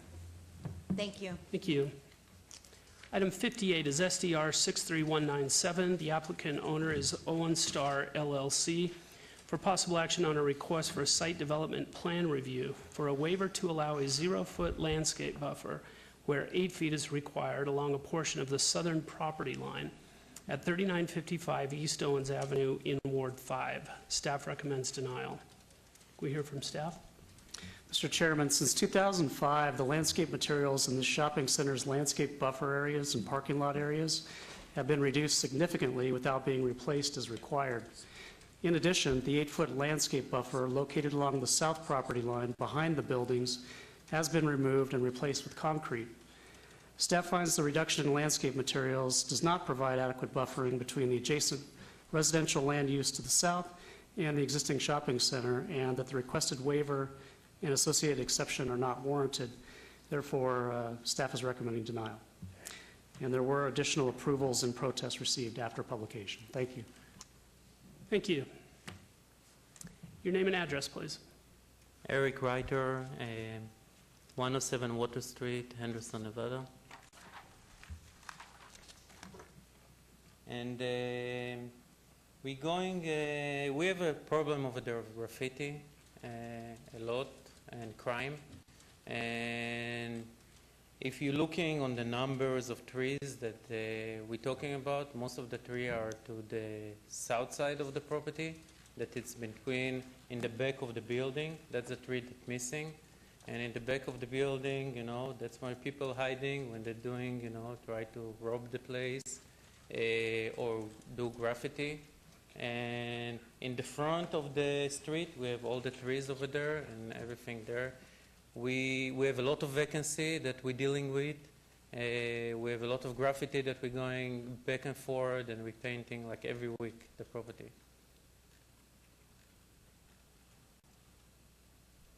Anything else? That's it. Going to open this for public comment. Anyone wish to be heard? Seeing none, I'll close the public comment. Can you tell me how a 0-foot landscape buffer you believe would decrease the graffiti and crime going on here? The zero is just in the back of the building, in between the building and I don't know. There was one picture I think that showed the back here. This one that's showing the back of the building. So this is where the tree, basically, most of the tree are missing in between this thing. Now, when we went through a develop of the property, every time there was a tenant in, there is a back doors to the property, and then like fire department asked us to put a concrete pad in order to exit if there is a handicap, and from some reason the tree disappear or die over there. And again, we have a problem over there of people jumping from the other neighborhood, and we try to keep it clean, you know. So for some reason, the landscaping disappeared, either died. Why hasn't it been put back in there? Again, the reason that we didn't put it in, we dealing over there with a lot of robberies and a lot of graffiti. And that's giving them a place to hide. Yeah. And there is the wash adjust to us. We work with the police department and the city in order to put a fence between us and the wash, because there was a lot of homeless that was living under the bridge over there on Owens and Sand Hill. And there was a murder there just a few months ago under the bridge. Then after this, you know, the city put a fence between the wash and our property. Okay. I have a hard time with this. You know, we don't typically get a lot of opposition from people living in apartments, but if I'm living in that apartment across from this, I don't want to look down on a building. I want to see a tree. I want to be able to open my window and hear a few birds. I don't know. In fact, I can't support the 0-foot landscape buffer on this. I don't know what my other commissioners think.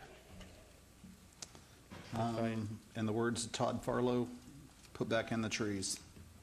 Thank you.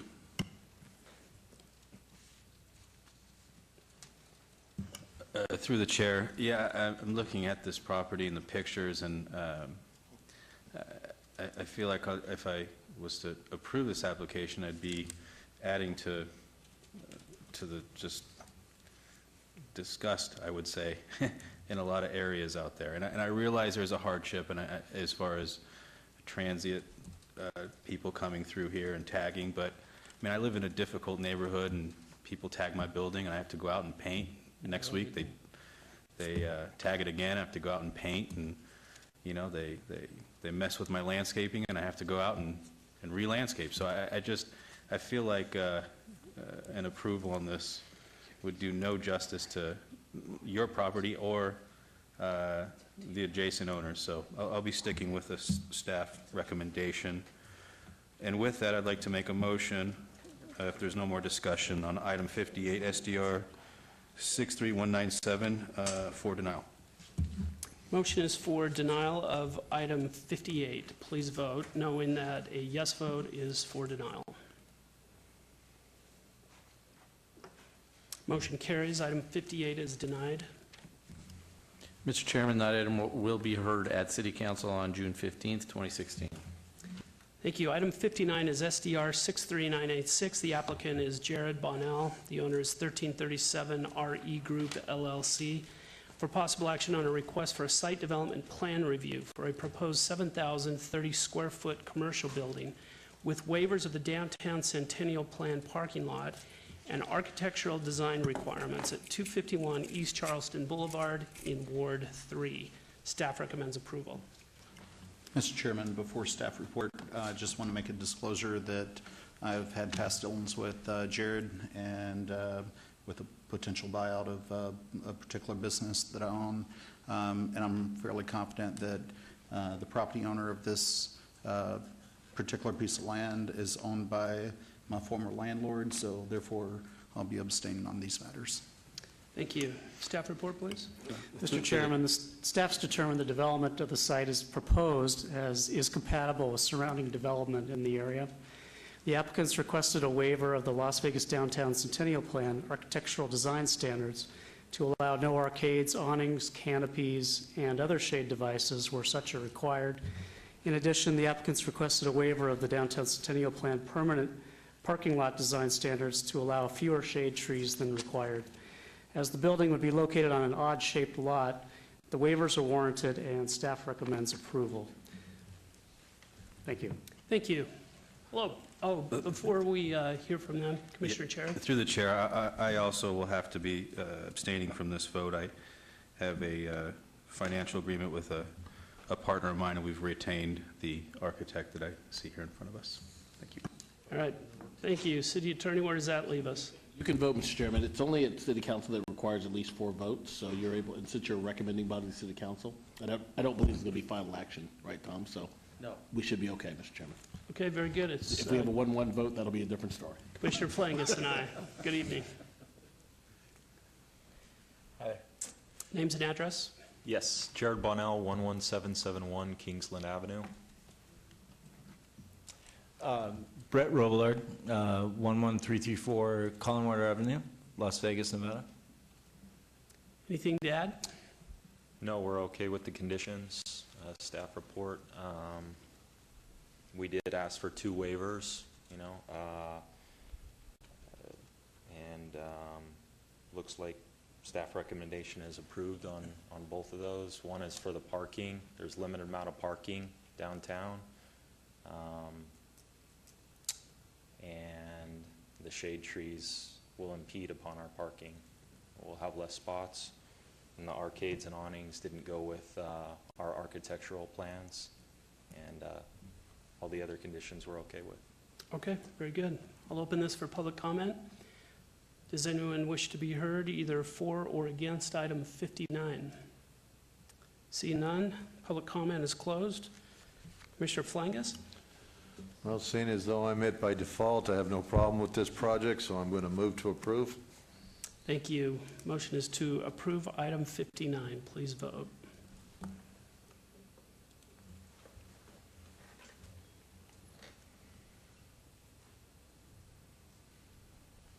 All right, that motion carries, noting the abstentions of both the Vice Chair and Commissioner Cherry. Mr. Chairman, that item will be heard at City Council on June 15th, 2016. Thank you, gentlemen. Thank you. Thank you. Okay, we have only 3 items left, all of which are under Director's business, but we have been going 2 hours since our last recess, so we're going to take a brief recess and come back in and finish up. We're in recess.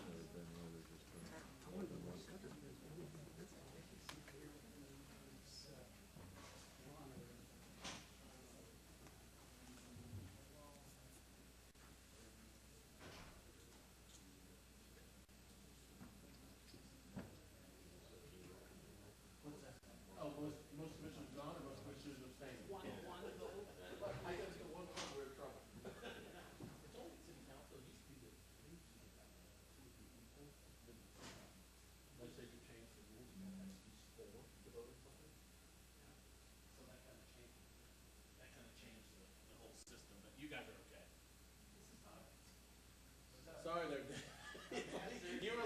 you're like, I was almost there. So close. 3 hours in. So close.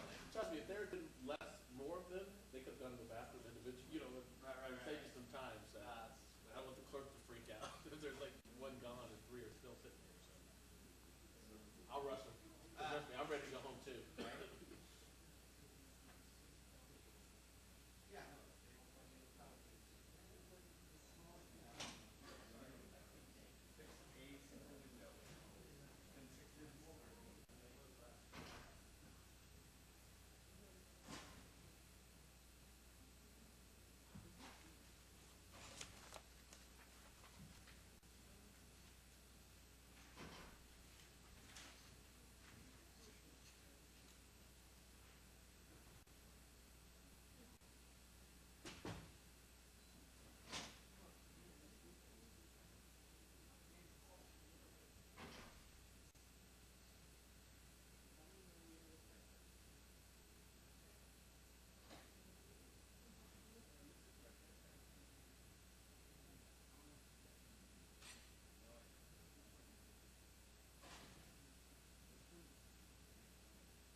We ready?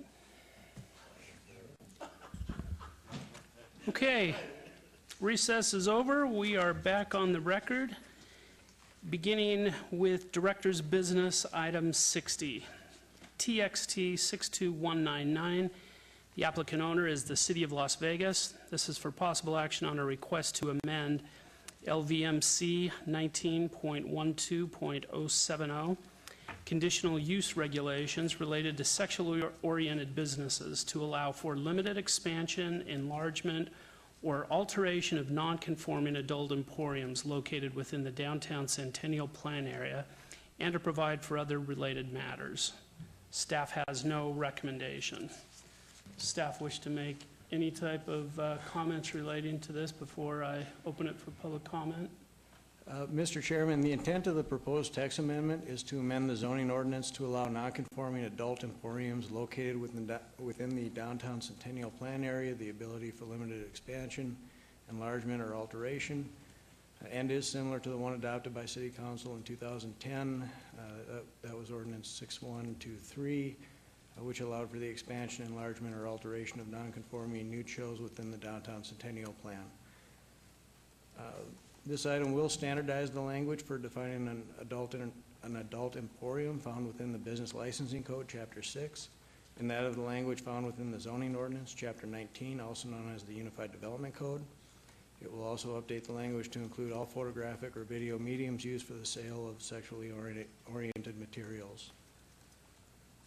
Currently, Conditional Use Regulation 4 of Title 1912 restricts the ability to increase, enlarge, extend, or alter existing nonconforming sexually oriented businesses, but does make an exception for some changes under condition of approval, under condition number 6. It also removes the ability of the Director of Planning to waive the requirement for a major site development plan review for proposed changes to buildings containing nonconforming nude shows or adult emporiums within the downtown Centennial Plan Overlay District. Therefore, all adult emporium reviews will be done at a public hearing. And finally, within the downtown Centennial Plan area, there are 6 adult emporiums. Of the 6, 5 are nonconforming. Staff has no recommendation, and please note that there are additional letters of protest since publication. Okay, thank you very much. I'm going to open this for public comment. Anyone who wishes to be heard, come on up. Please state your name and address.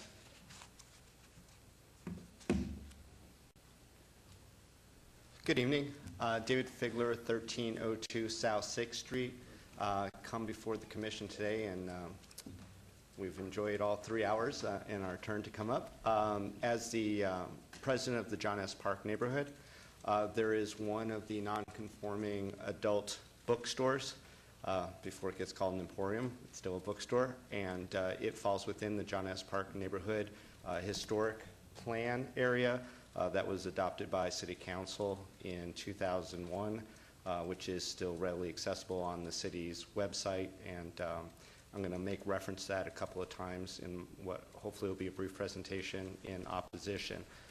Indeed, Chairperson Moody and members of the commission, there have been a couple of meetings in an informal setting, and literally all of the residents of the John S. Park neighborhood, amounting over 100 people, who have expressed to me as the president of the neighborhood association their opposition, as well as people reaching out from all the adjoining neighborhoods, Southridge, Beverly Green, Huntridge, and I'm sure that the Planning Commission has received letters in opposition from all those neighborhoods as well.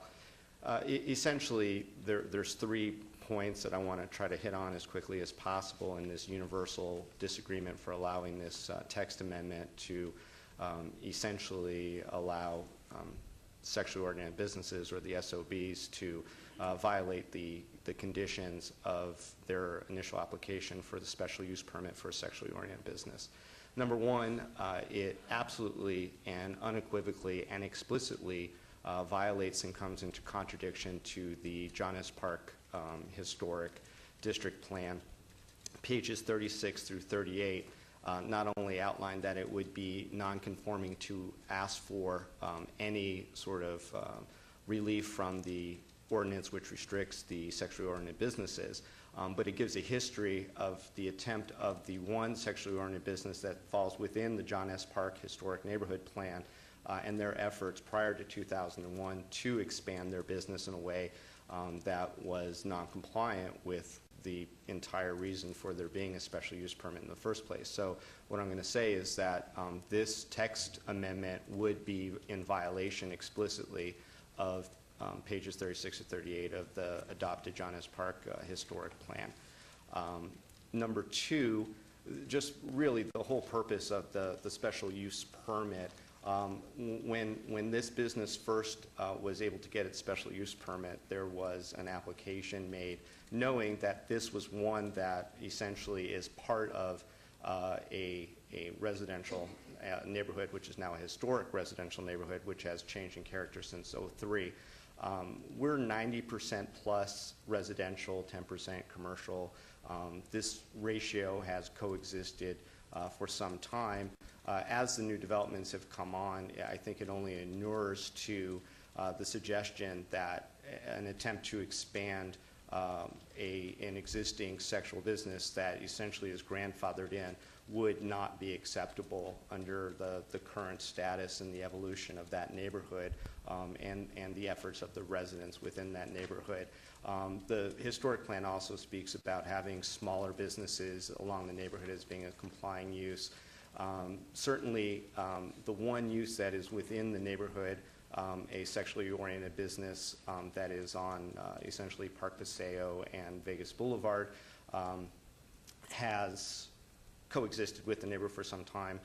The neighbors have been tolerant of a lot of lack of effort by the special use permit holder to essentially be a good neighbor.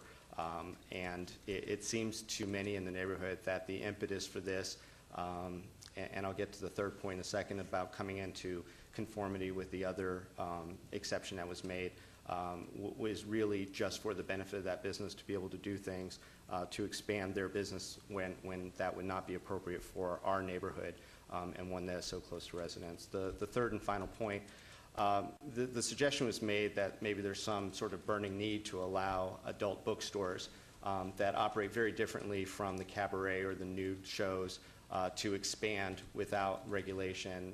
I think forgetting the characteristic of the sexually oriented businesses in the first place. This is a very different sexually oriented use than the ones that were granted for the text amendment with regard to what happened in 2010. First off, the affected businesses had other conforming needs with regard to regulations, whether it be gaming in the case of the Olympic Garden, which were the ones who had the impetus for that, and also liquor, but also security and size and the nature of the business that goes on there being in the open and it being more involved with Metropolitan Police Department, et cetera, as far as the uses go. It maybe made sense to some degree, a lot more than with these adult bookstores. The adult bookstores, if you're not familiar with the model in this and what would be proposed for an expanded use would be these very concealed, surreptitious booths in the back, which are purportedly areas for illicit and illegal sexual activities that bleed out into the neighborhood. A smaller one, the one that was approved by the sexual use permit in the first place, it is what it is, and that happened some time ago. But the idea was that they would not ever expand and that there would be no need to expand. Their effort to expand this type of business in a residential neighborhood absolutely makes no sense. There is no burning need for them to do that at this juncture or any juncture. If the Planning Commission was considering this as making it a conforming use with some other parts of the code, what I would suggest for the protection of not only the John S. Park neighborhood but all residential neighborhoods is that there also be inserted an amendment that goes with the text amendment that would disallow that exception to apply when it is within 1,500 feet of residential. All the other uses that are identified there, and not all those are operational businesses to date. I think 2 of those have shut down since the map was made in support of the text amendment, which was introduced last year initially. They're not there anymore. They're not in residential area. So that those that do fall within a residential area, I don't think that they should be given any consideration for expansion, because not only is it non-conforming, but the whole policy behind having special use permit requirements for sexually oriented businesses is sound. It absolutely is in accord with not only the John S. Park Historic Plan, but the Centennial Plan as well, as far as the proper mix of businesses for the proper type of development for the city to increase its efforts to get to the finish line of being the major city that we intend to be. So irrespective of the individual plans of any individual businesses that may think that they need this, they can certainly operate, improve their businesses, do what they need to do within the existing structure. With universal opposition by the neighborhood in regard to this text amendment, I would implore you to vote this down, and vote this down hard, so that it doesn't keep coming back. As I indicated in the historic plan, there is an outline of efforts to do this in the past, and there is an absolute adoption of the idea that this is absolutely, unequivocally non-compatible to allow this type of expansion, whether it be through variance or text amendment, with the plans of the neighbors. So, thank you. Thank you. Hi, good evening. Paula Morningstar, 1504 Housells Avenue. I've been a property owner on Housells for 11 years, and I've waited patiently for improvement of Las Vegas Boulevard because it feeds right into my neighborhood. We've seen next to nothing in improvements, so I was extremely discouraged when I heard about this request to expand this type of business. It is not conducive at all to the improvement of Las Vegas Boulevard, which feeds into my neighborhood. It is not conducive to the improvement of our property values. This whole area backs directly up into neighborhoods that have school-aged children. Earlier, there was an application for someone with the apartments, and they were talking about dilapidated buildings, how it brings in the riffraff. Absolutely. We've seen crime go up in our neighborhood significantly, and the dilapidation, of course, feeds right into that. Now, I know this applicant is saying they want to bring in new architecture, but it's almost a moot point when you consider the nature of the business. So I would respectfully request to have this expansion denied to the owner. Thank you. Thank you for your time. Thank you, and thanks for sticking around.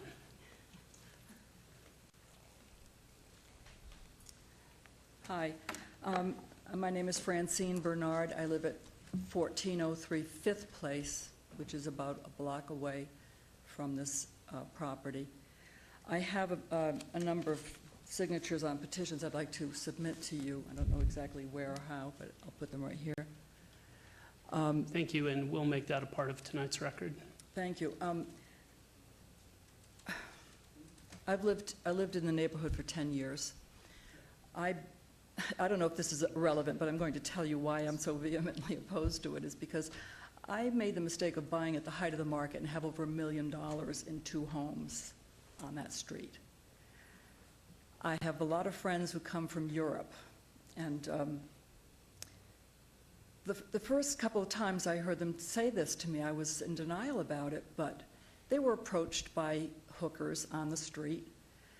We found used condoms on the street. This was a while ago. I will grant you it hasn't happened in the most recent year or so, but the other morning I had to take somebody early to the airport, and I saw another prostitute walking down my street. And the reason that they're in that neighborhood is because they service the clientele of this bookstore, air quotes, bookstore. It is not a bookstore. It's a pornographic emporium, I don't know, a peep show or something. I didn't even think these things existed anymore. I thought these were just in the movies.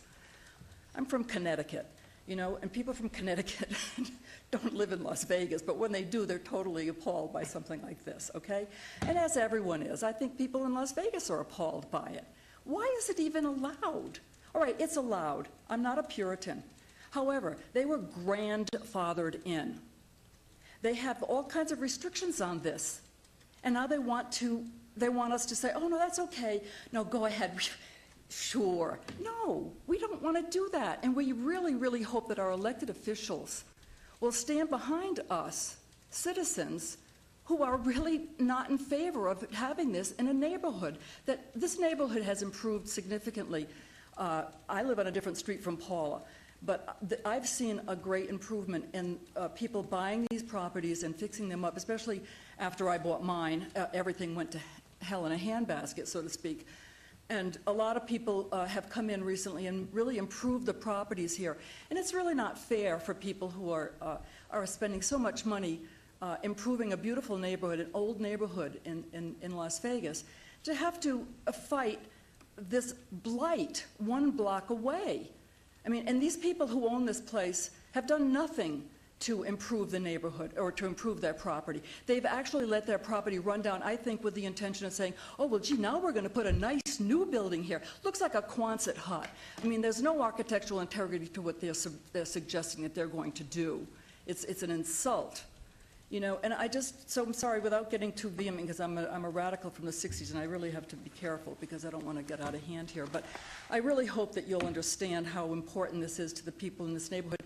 And while they're not all here, I just got a phone call from somebody, and I mean, everybody that I've spoken to in a 3 or 4 block radius of my house, they're vehemently opposed to this as well. And I think the point is well made, and I appreciate your time and effort and service on this board.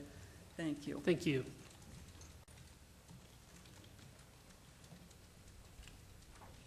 Hi, my name is Bob Bellis. My voice is a little bit out.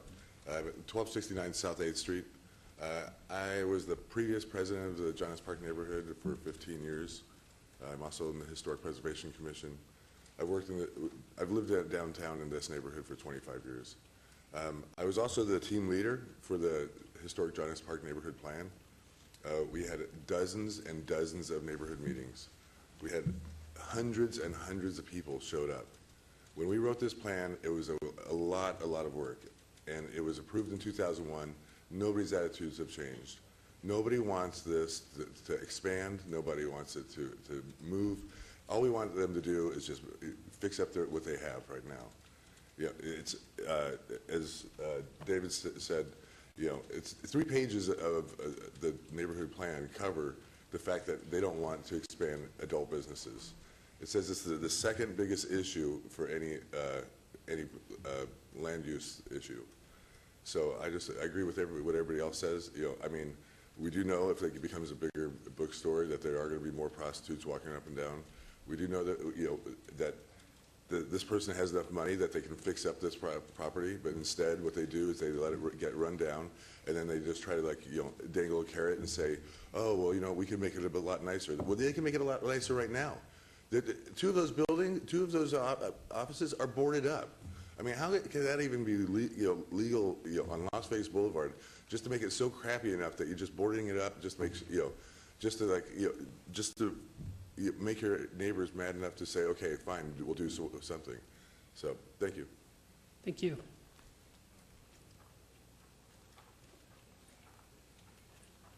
My name's Hart Fleischauer. You need me to spell it for you?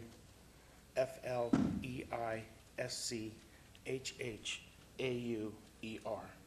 I live at 1816 South 9th Street, Las Vegas, Nevada. And along with my neighbors who don't want any more of the prostitution problem, the blight in the neighborhood, the disgusting people who show up and hang out at this place, I have 3 other things I'd like to point out. One is, in one of the neighborhood meetings, which I attended, both neighborhood meetings, sure, well, you can see that. You can zoom in a little bit, I hope.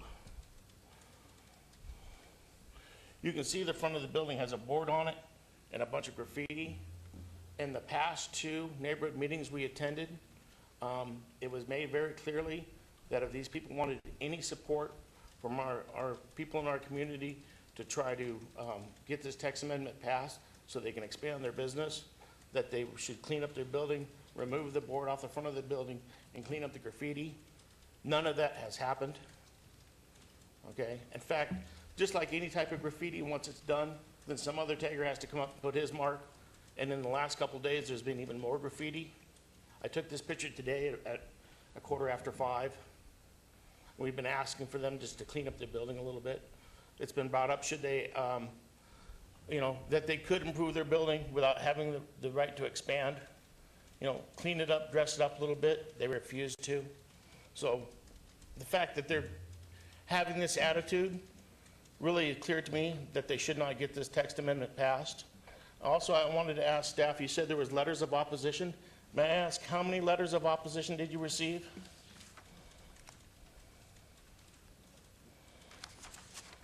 I show 9. Plus 2.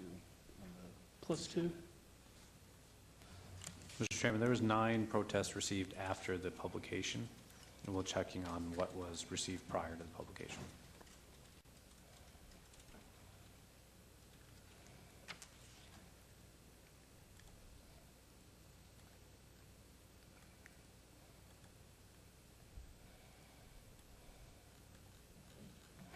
I show 2.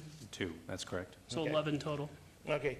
I'm vice president of the Southbridge Neighbor Association, and I've spoken to many of my neighbors, and every neighbor I have spoken to about this is in opposition to this text amendment being passed. I respectfully ask that you understand the intelligence of the people who passed this law, saying these type of businesses can't expand. It was a very intelligent decision.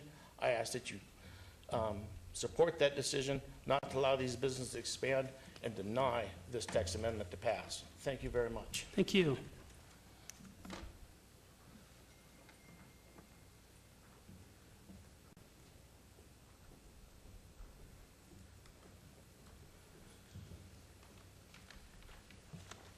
Good evening, Commissioners. Bradley Mayer, 6077 South Fort Apache Boulevard. Our firm represents the particular business / landowner in question that Mr. Figler and others were referring to. And really, we're here to speak in support of this. And really, this issue is about redevelopment and blight. I happen to actually agree with the neighbors that the problem here is the blight that exists.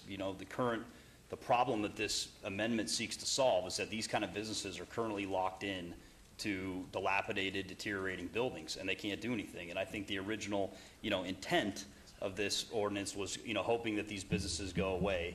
And in some cases, they just don't go away. And so what happens is you have a business there that's just been locked in on something for a long period of time. And this particular business has been here since, reportedly since the mid-'80s. I mean, it's been here, quite a long time. And so even if these businesses wanted to literally have the exact same square footage and just build a new building on their same parcel, they basically can't under the current code. And so, and the other issue I think that's interesting is that even if we've had a couple neighborhood meetings, as they mentioned, and Jeff is going to talk about that in just a second. But as part of this, in discussing neighborhood meetings, they keep saying kind of like, hey, why don't you just expand within, you just do what you want to do in the existing building and fix it up. But the problem is, of course, and some of you are in real estate here, and that, current tenants don't want to locate, they don't want to park behind a building. And the way the site currently is, it's completely underutilized. A big portion of the site is vacant in question. And so this owner realizes that this building is deteriorating and wants to redevelop it. And we've presented, I know it's outside the scope of what we're talking about now, but we presented a proposed project to the neighbors and showed an inline building that meets some of the design standards of the Downtown Centennial Plan South and has a bookstore in it, plus 3 other tenant spaces and a potential space out front for a restaurant pad or other retail uses. And so, of course, this amendment, doesn't do anything but allow us to essentially bring a project forth, and the discretion remains with the Planning Commission and the City Council in order to do that. And even in the idea of a part of the expanded square footage of this proposed store would be to add clothing items. And so some of those clothing items, you could open another space right next door in one of the vacant spaces now in the existing building and have that. And so all denying this amendment does, if they were to approach that angle, they would have essentially the same type of use on the parcel as if they built a new building, but they're just locked into that old building. And so, I agree that the blight is a problem, the building is run down. We've heard some of their concerns. We made a big list of stuff, and we've promised to have continued dialogue with the neighbors, and we've made a kind of a running list of suggestions they made that are obviously project-specific and outside the scope of this particular text amendment, and also have heard their concerns about cleaning up the building. And so they've measured for the windows already to clean some of that up and replace those, and they get broken quite a bit, and painting some of the things over on that particular project. But if we would just ask and speak in support of this and allow this redevelopment to occur on the site instead of continuing this business to propagate inside of a dilapidated building, So, thank you. Thank you. Good evening. Jeff Donato, 6077 South Fort Apache Road. Just want to speak really quick with regards to the neighborhood outreach that we've conducted. So on February 16th, we held the first neighborhood meeting. There was 30 people in attendance. We received 17 comment cards. Of those 17 comment cards, there was 5 in support, 10 against the project, and 2 were neutral. And then on April 21st, we held a second neighborhood meeting, and 14 people were in attendance at that meeting. I'm sure you guys are aware, but there were no neighborhood meetings required for this, but we went ahead and held 2 neighborhood meetings just to make sure that we're engaging the neighbors. We understand the neighborhood back there. They're very active, and we appreciate that, and we want to work with the neighbors. We're committed to the neighbors and being and working with them. There were a couple of things the neighbors wanted to know: what types of uses, retail uses, are we able to put on that property if we relocate the building? So the second meeting, we engaged a broker, come out, speak with the neighbors, and give the neighbors an idea of what type of retail uses may go on on that parcel. And that broker did attend the second meeting and explain that to the neighbors. The second thing was the neighbors wanted to see the existing site cleaned up. And as Bradley mentioned, we are in the process of replacing windows and cleaning up the site. And at the last meeting, we provided a copy of the text amendment to everybody in attendance, made them aware of this meeting, and we're very forthcoming with the information. And again, we're committed to working with the neighbors, and here asking your support of this text amendment. Okay, very good. I'm going to close the public comment, and Chairman, can I just say something for the record? This really doesn't pertain to any specific project, and we shouldn't consider any particular project in mind when you vote on this item. yeah, I had the same thought. We're talking about neighborhood meetings, but this is an amendment that affects our city code and all of Las Vegas. So we'll consider that now on the commission. Commissioner Cherry? Through the chair, a question for staff. Can a non-conforming use right now under the current code go in and not expand, but architecturally change their facade and dress up what they currently have?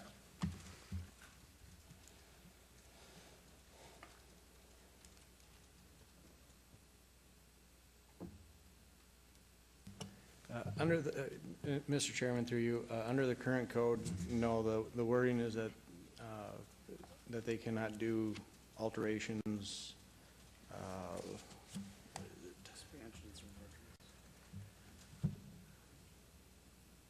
it restricts the ability to increase, enlarge, extend, or alter existing non-conforming sexually oriented businesses. Through the chair, and I think the heartache I have, and I've received numerous phone calls, and for disclosure, I will say I live in the downtown area, and this won't affect me in any greater or lesser way. But the heartburn is on the enlargement portion, and while it would be nice to see, and I drive by 4 of them every day, some type of upgrade to their existing facade to help clean up and visually make it look better. Maybe there'd be a different conversation today, but that hasn't happened, and I understand why.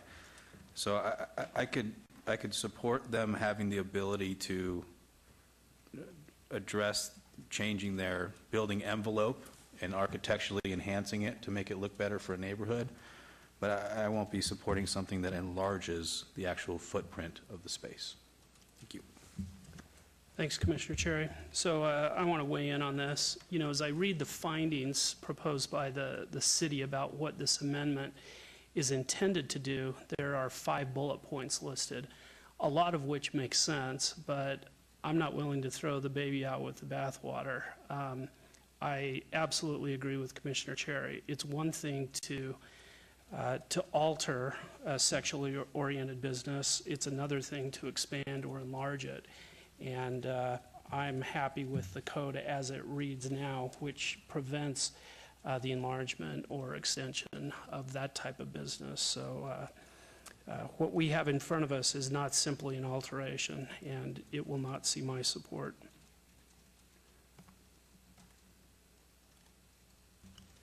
Mr. Chairman, I may be reading this wrong, but as it code reads right now, I don't think it allows for the alteration, for an existing emporium or bookstore. And That's right. And so I agree with Commissioner Cherry that these business should be able to change their appearance and alter it and dress it up. But the way the code's reading right now, I don't think they're even allowed to do that, which just further contributes to the dilapidation. So I'm all in favor of this ordinance, except for taking out the expansion language in there. That they should be able to alter the existing footprint a little bit to make it more aesthetically, better, and, so it doesn't look so dilapidated. Well, and maybe I didn't make my point clear enough. I happen to agree with that, but because that's not what's in front of me, I'm not willing to support this as written. Yes, Mr. Chairman. I read through this ordinance about 5 different times, just trying to wrap my head around it, and, there's a lot of references to old ordinances like Ordinance 3674 and Ordinance 6051, and without me going through and figuring out what all this means, I had to read it over and over and over again. Towards the beginning, it appeared that the items that were struck through and the items that were underlined that were added was a lot of cleanup language just to the ordinance, and I really didn't have an issue with any of that. But then I got down to the conditional use regulations, and then none of that was really underlined, and so I didn't know what was actually being added to this ordinance. So, and then I read the staff report, and it made a lot more sense, but I think a little bit more clarity in what's being added in the actual ordinance. I'd like to give direction to staff to kind of point some of that stuff out. And I would also agree with the rest of the commissioners on the expansion.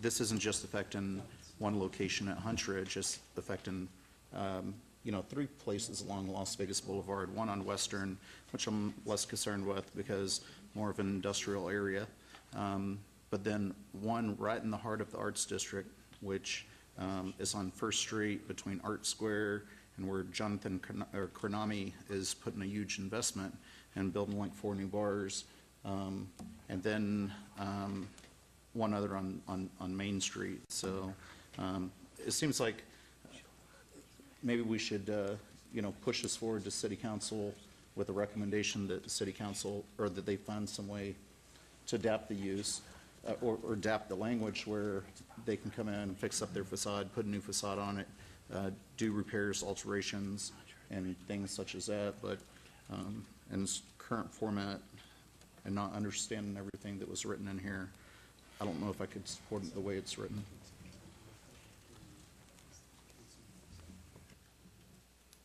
Thank you, and I think I'm going to give staff some time to respond to some of the comments that commissioners have made.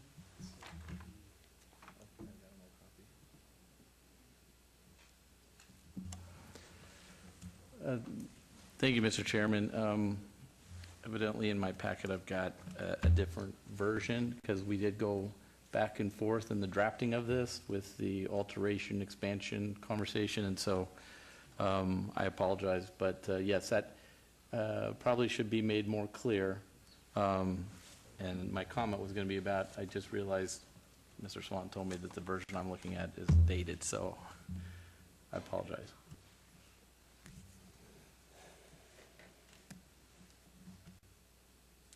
So I guess to be clear, one of my hangups was bullet point 2, which says, and this is under findings, allow existing non-conforming adult emporiums and nude shows located in the downtown Centennial Plan Overlay District to expand, rebuild, replace, or alter the existing development containing the use under certain restrictions.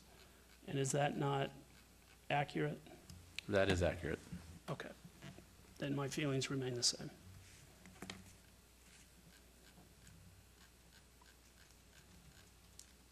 Anyone prepared to make a motion? I'm prepared to make a motion on abeyance Simon text 62199, motion for denial. Motion is to deny item 60. Please vote. A yea vote is for denial.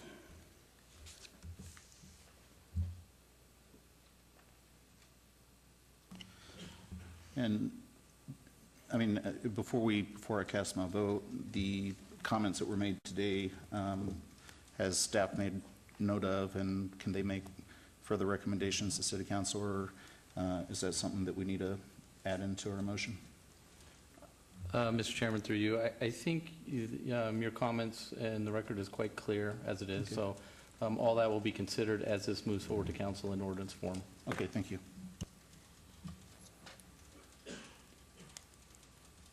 Motion carries. Item 60 is denied. Mr. Chairman, this item will be forwarded to City Council in ordinance form. Question was, when will this be in front of City Council? Mr. Chairman, we don't have a specific date. With a bill like this, what will happen now is staff will work with the City Attorney's Office to draft this in bill form and introduce an ordinance with City Council. I can't tell you the exact date. It could be anywhere from 4 to 6 weeks, or if there's more discussion among staff and the City Council office to sort of put the final language together, it could take longer. So it's just a matter of keeping track of the agendas, but it will be on 3 separate times in ordinance form. It will be introduced, it'll have a second reading, it will be heard at recommending for public comment, and then we'll have final adoption. So there will be really 4 times that you'll see that on some sort of an agenda. And for the record, that question about when this will come before City Council was from Mr. Hart Flushauer, who we heard from earlier. Moving on to item 61, TXT 63450. The applicant owner is the City of Las Vegas for possible action on a request to amend LVMC 19.12.070 and 19.18.020 related to nightclubs to amend the thresholds by which an area of live entertainment within an establishment is considered a nightclub, and to provide for other related matters. Staff recommends approval. Staff report. Mr. Chairman, this text amendment would increase the area allowed for ancillary entertainment for establishments that serve alcohol without having to classify them as a nightclub, which generally requires the approval of a special use permit. Currently, such establishments are limited to no more than 50 square feet of space dedicated to the entertainment. That includes any stage, disc jockey space, dance floor, and any space primarily dedicated to the viewing of the live entertainment provided. However, this limited area has led to some establishments that only periodically provide entertainment being classified as nightclubs. This amendment would increase the area allowed to 200 square feet and remove the space primarily dedicated to the viewing of the live entertainment provided from the list of included spaces. Doing so will allow establishments to offer a greater range of ancillary entertainment options without being classified as a nightclub. Staff recommends approval of this item, and please note that there are additional letters of support since publication. Thank you very much. This item is now open for public comment. Does anyone wish to be heard? Seeing none, I'll close the public comment and open this for consideration amongst our board. Mr. Chairman, I would move to approve item number 61, TXT 63450. Thank you. Motion is to approve item 61. Please vote.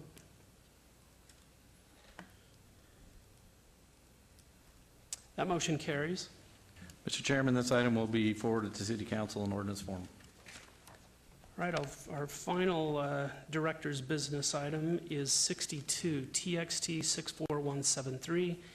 The applicant owner is the City of Las Vegas for possible action on a request to amend LVMC Chapter 19.12 related to permitted uses to amend the minimum special use permit requirements for medical marijuana establishments, which includes medical marijuana dispensary, medical marijuana production facility, and medical marijuana cultivation facility, to allow a waiver to be requested related to the limitations on signage for these types of establishments and to provide for other related matters.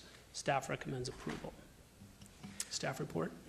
Mr. Chairman, this text amendment would allow applicants for medical marijuana establishments to request a waiver of the sign restrictions in Title 1912. Currently, medical marijuana establishments are limited by a non-waivable minimum special use permit requirement to only one wall sign per street frontage, the face of the sign not to exceed 30 square feet in area and not to exceed 2 feet in height. If this amendment is approved, a waiver could be approved by a public hearing to allow additional signage as long as it conforms to the requirements of the zoning district in which the site is located. Staff recommendation for this item was noted as approval. However, staff has no recommendation on this request. Please note that there are additional letters of support since publication. Thank you. I'll open this for public comment. Any members of the public wish to be heard on this item? Seeing none, I'll close the public comment. Vice Chair. Mr. Chair, I'm going to go ahead and abstain on this matter, seeing as how I'm currently constructing the MME, who's going to be coming back in to get their sign modified, and out of an abundance of caution, I'll be abstaining on this matter. Thank you. Okay, thank you. Commissioner Flangus. Mr. Chairman, as most of the members of the board recall, we went through, I think, several days of hearing on these facilities, dispensaries, the grow houses, laboratories, and everything else. And there was some significant debate over what the requirements should be. I mean, an absolute tremendous amount of debate. Balancing what the state wanted, balancing what the city wanted, and the like. At this juncture, I don't see any reason to deviate from what we have already. And Commissioner Flangus, thank you.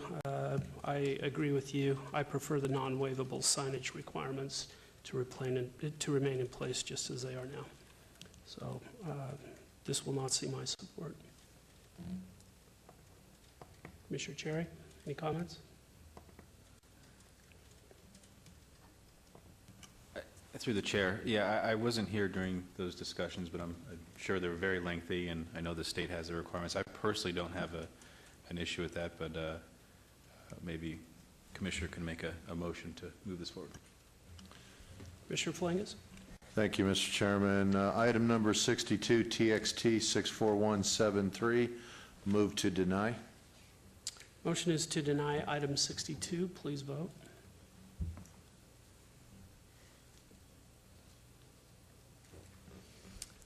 That motion carries, noting the abstention of the vice chair. Mr. Chairman, this item will be forwarded to City Council in ordinance form. Okay, moving on to citizens' participation. Public comment during this portion of the agenda must be limited to matters within the jurisdiction of the Planning Commission. No subject may be acted upon by the Planning Commission unless that subject is on the agenda and is scheduled for action. If you wish to be heard, come to the podium and give your name for the record. The amount of discussion on any single subject, as well as the amount of any time any single speaker is allowed, may be limited. Hello. Hi. I never heard my case. My project number is 63815. Do you have an item number? Yes, the item number, it's 11, support 63922. I hear at the beginning the name of my restaurant, but okay, and I see it's approval, but I don't know if I need to speak and you need to vote. Or... So item 11 was on the one motion, one vote portion of tonight's agenda, which we heard at the beginning of the meeting. I know, I hear in the beginning, but what it means, it got approved? or- Item 11 was approved. Thank you so much. So I stayed 3 hours for my approval. Oh, and will you please state your name and address for the record? Okay, it's, my name is Yesenia Felix from El Canelo Restaurant on 23 North Mojave Road, Charleston, in between Charleston and Stewart. Very, And I would like to expand. and the director just told me that was final action, so that will not be going on to city council. So it's approved. I'm sorry you had to stick around tonight. And I really want to say thank you, because 1 year ago, I was here begging for my liquor license, my beer and wine, and I've been doing so good on my restaurant. Thank you so much. Thank you. Have a great night. You too. I'd like to thank the vice, my name's Hart Fleschauer. I'd like to thank the vice chair for his reference to Todd Farlow earlier tonight. Put the trees back. Thank you. Thank you. This meeting is adjourned. Oh, hang on.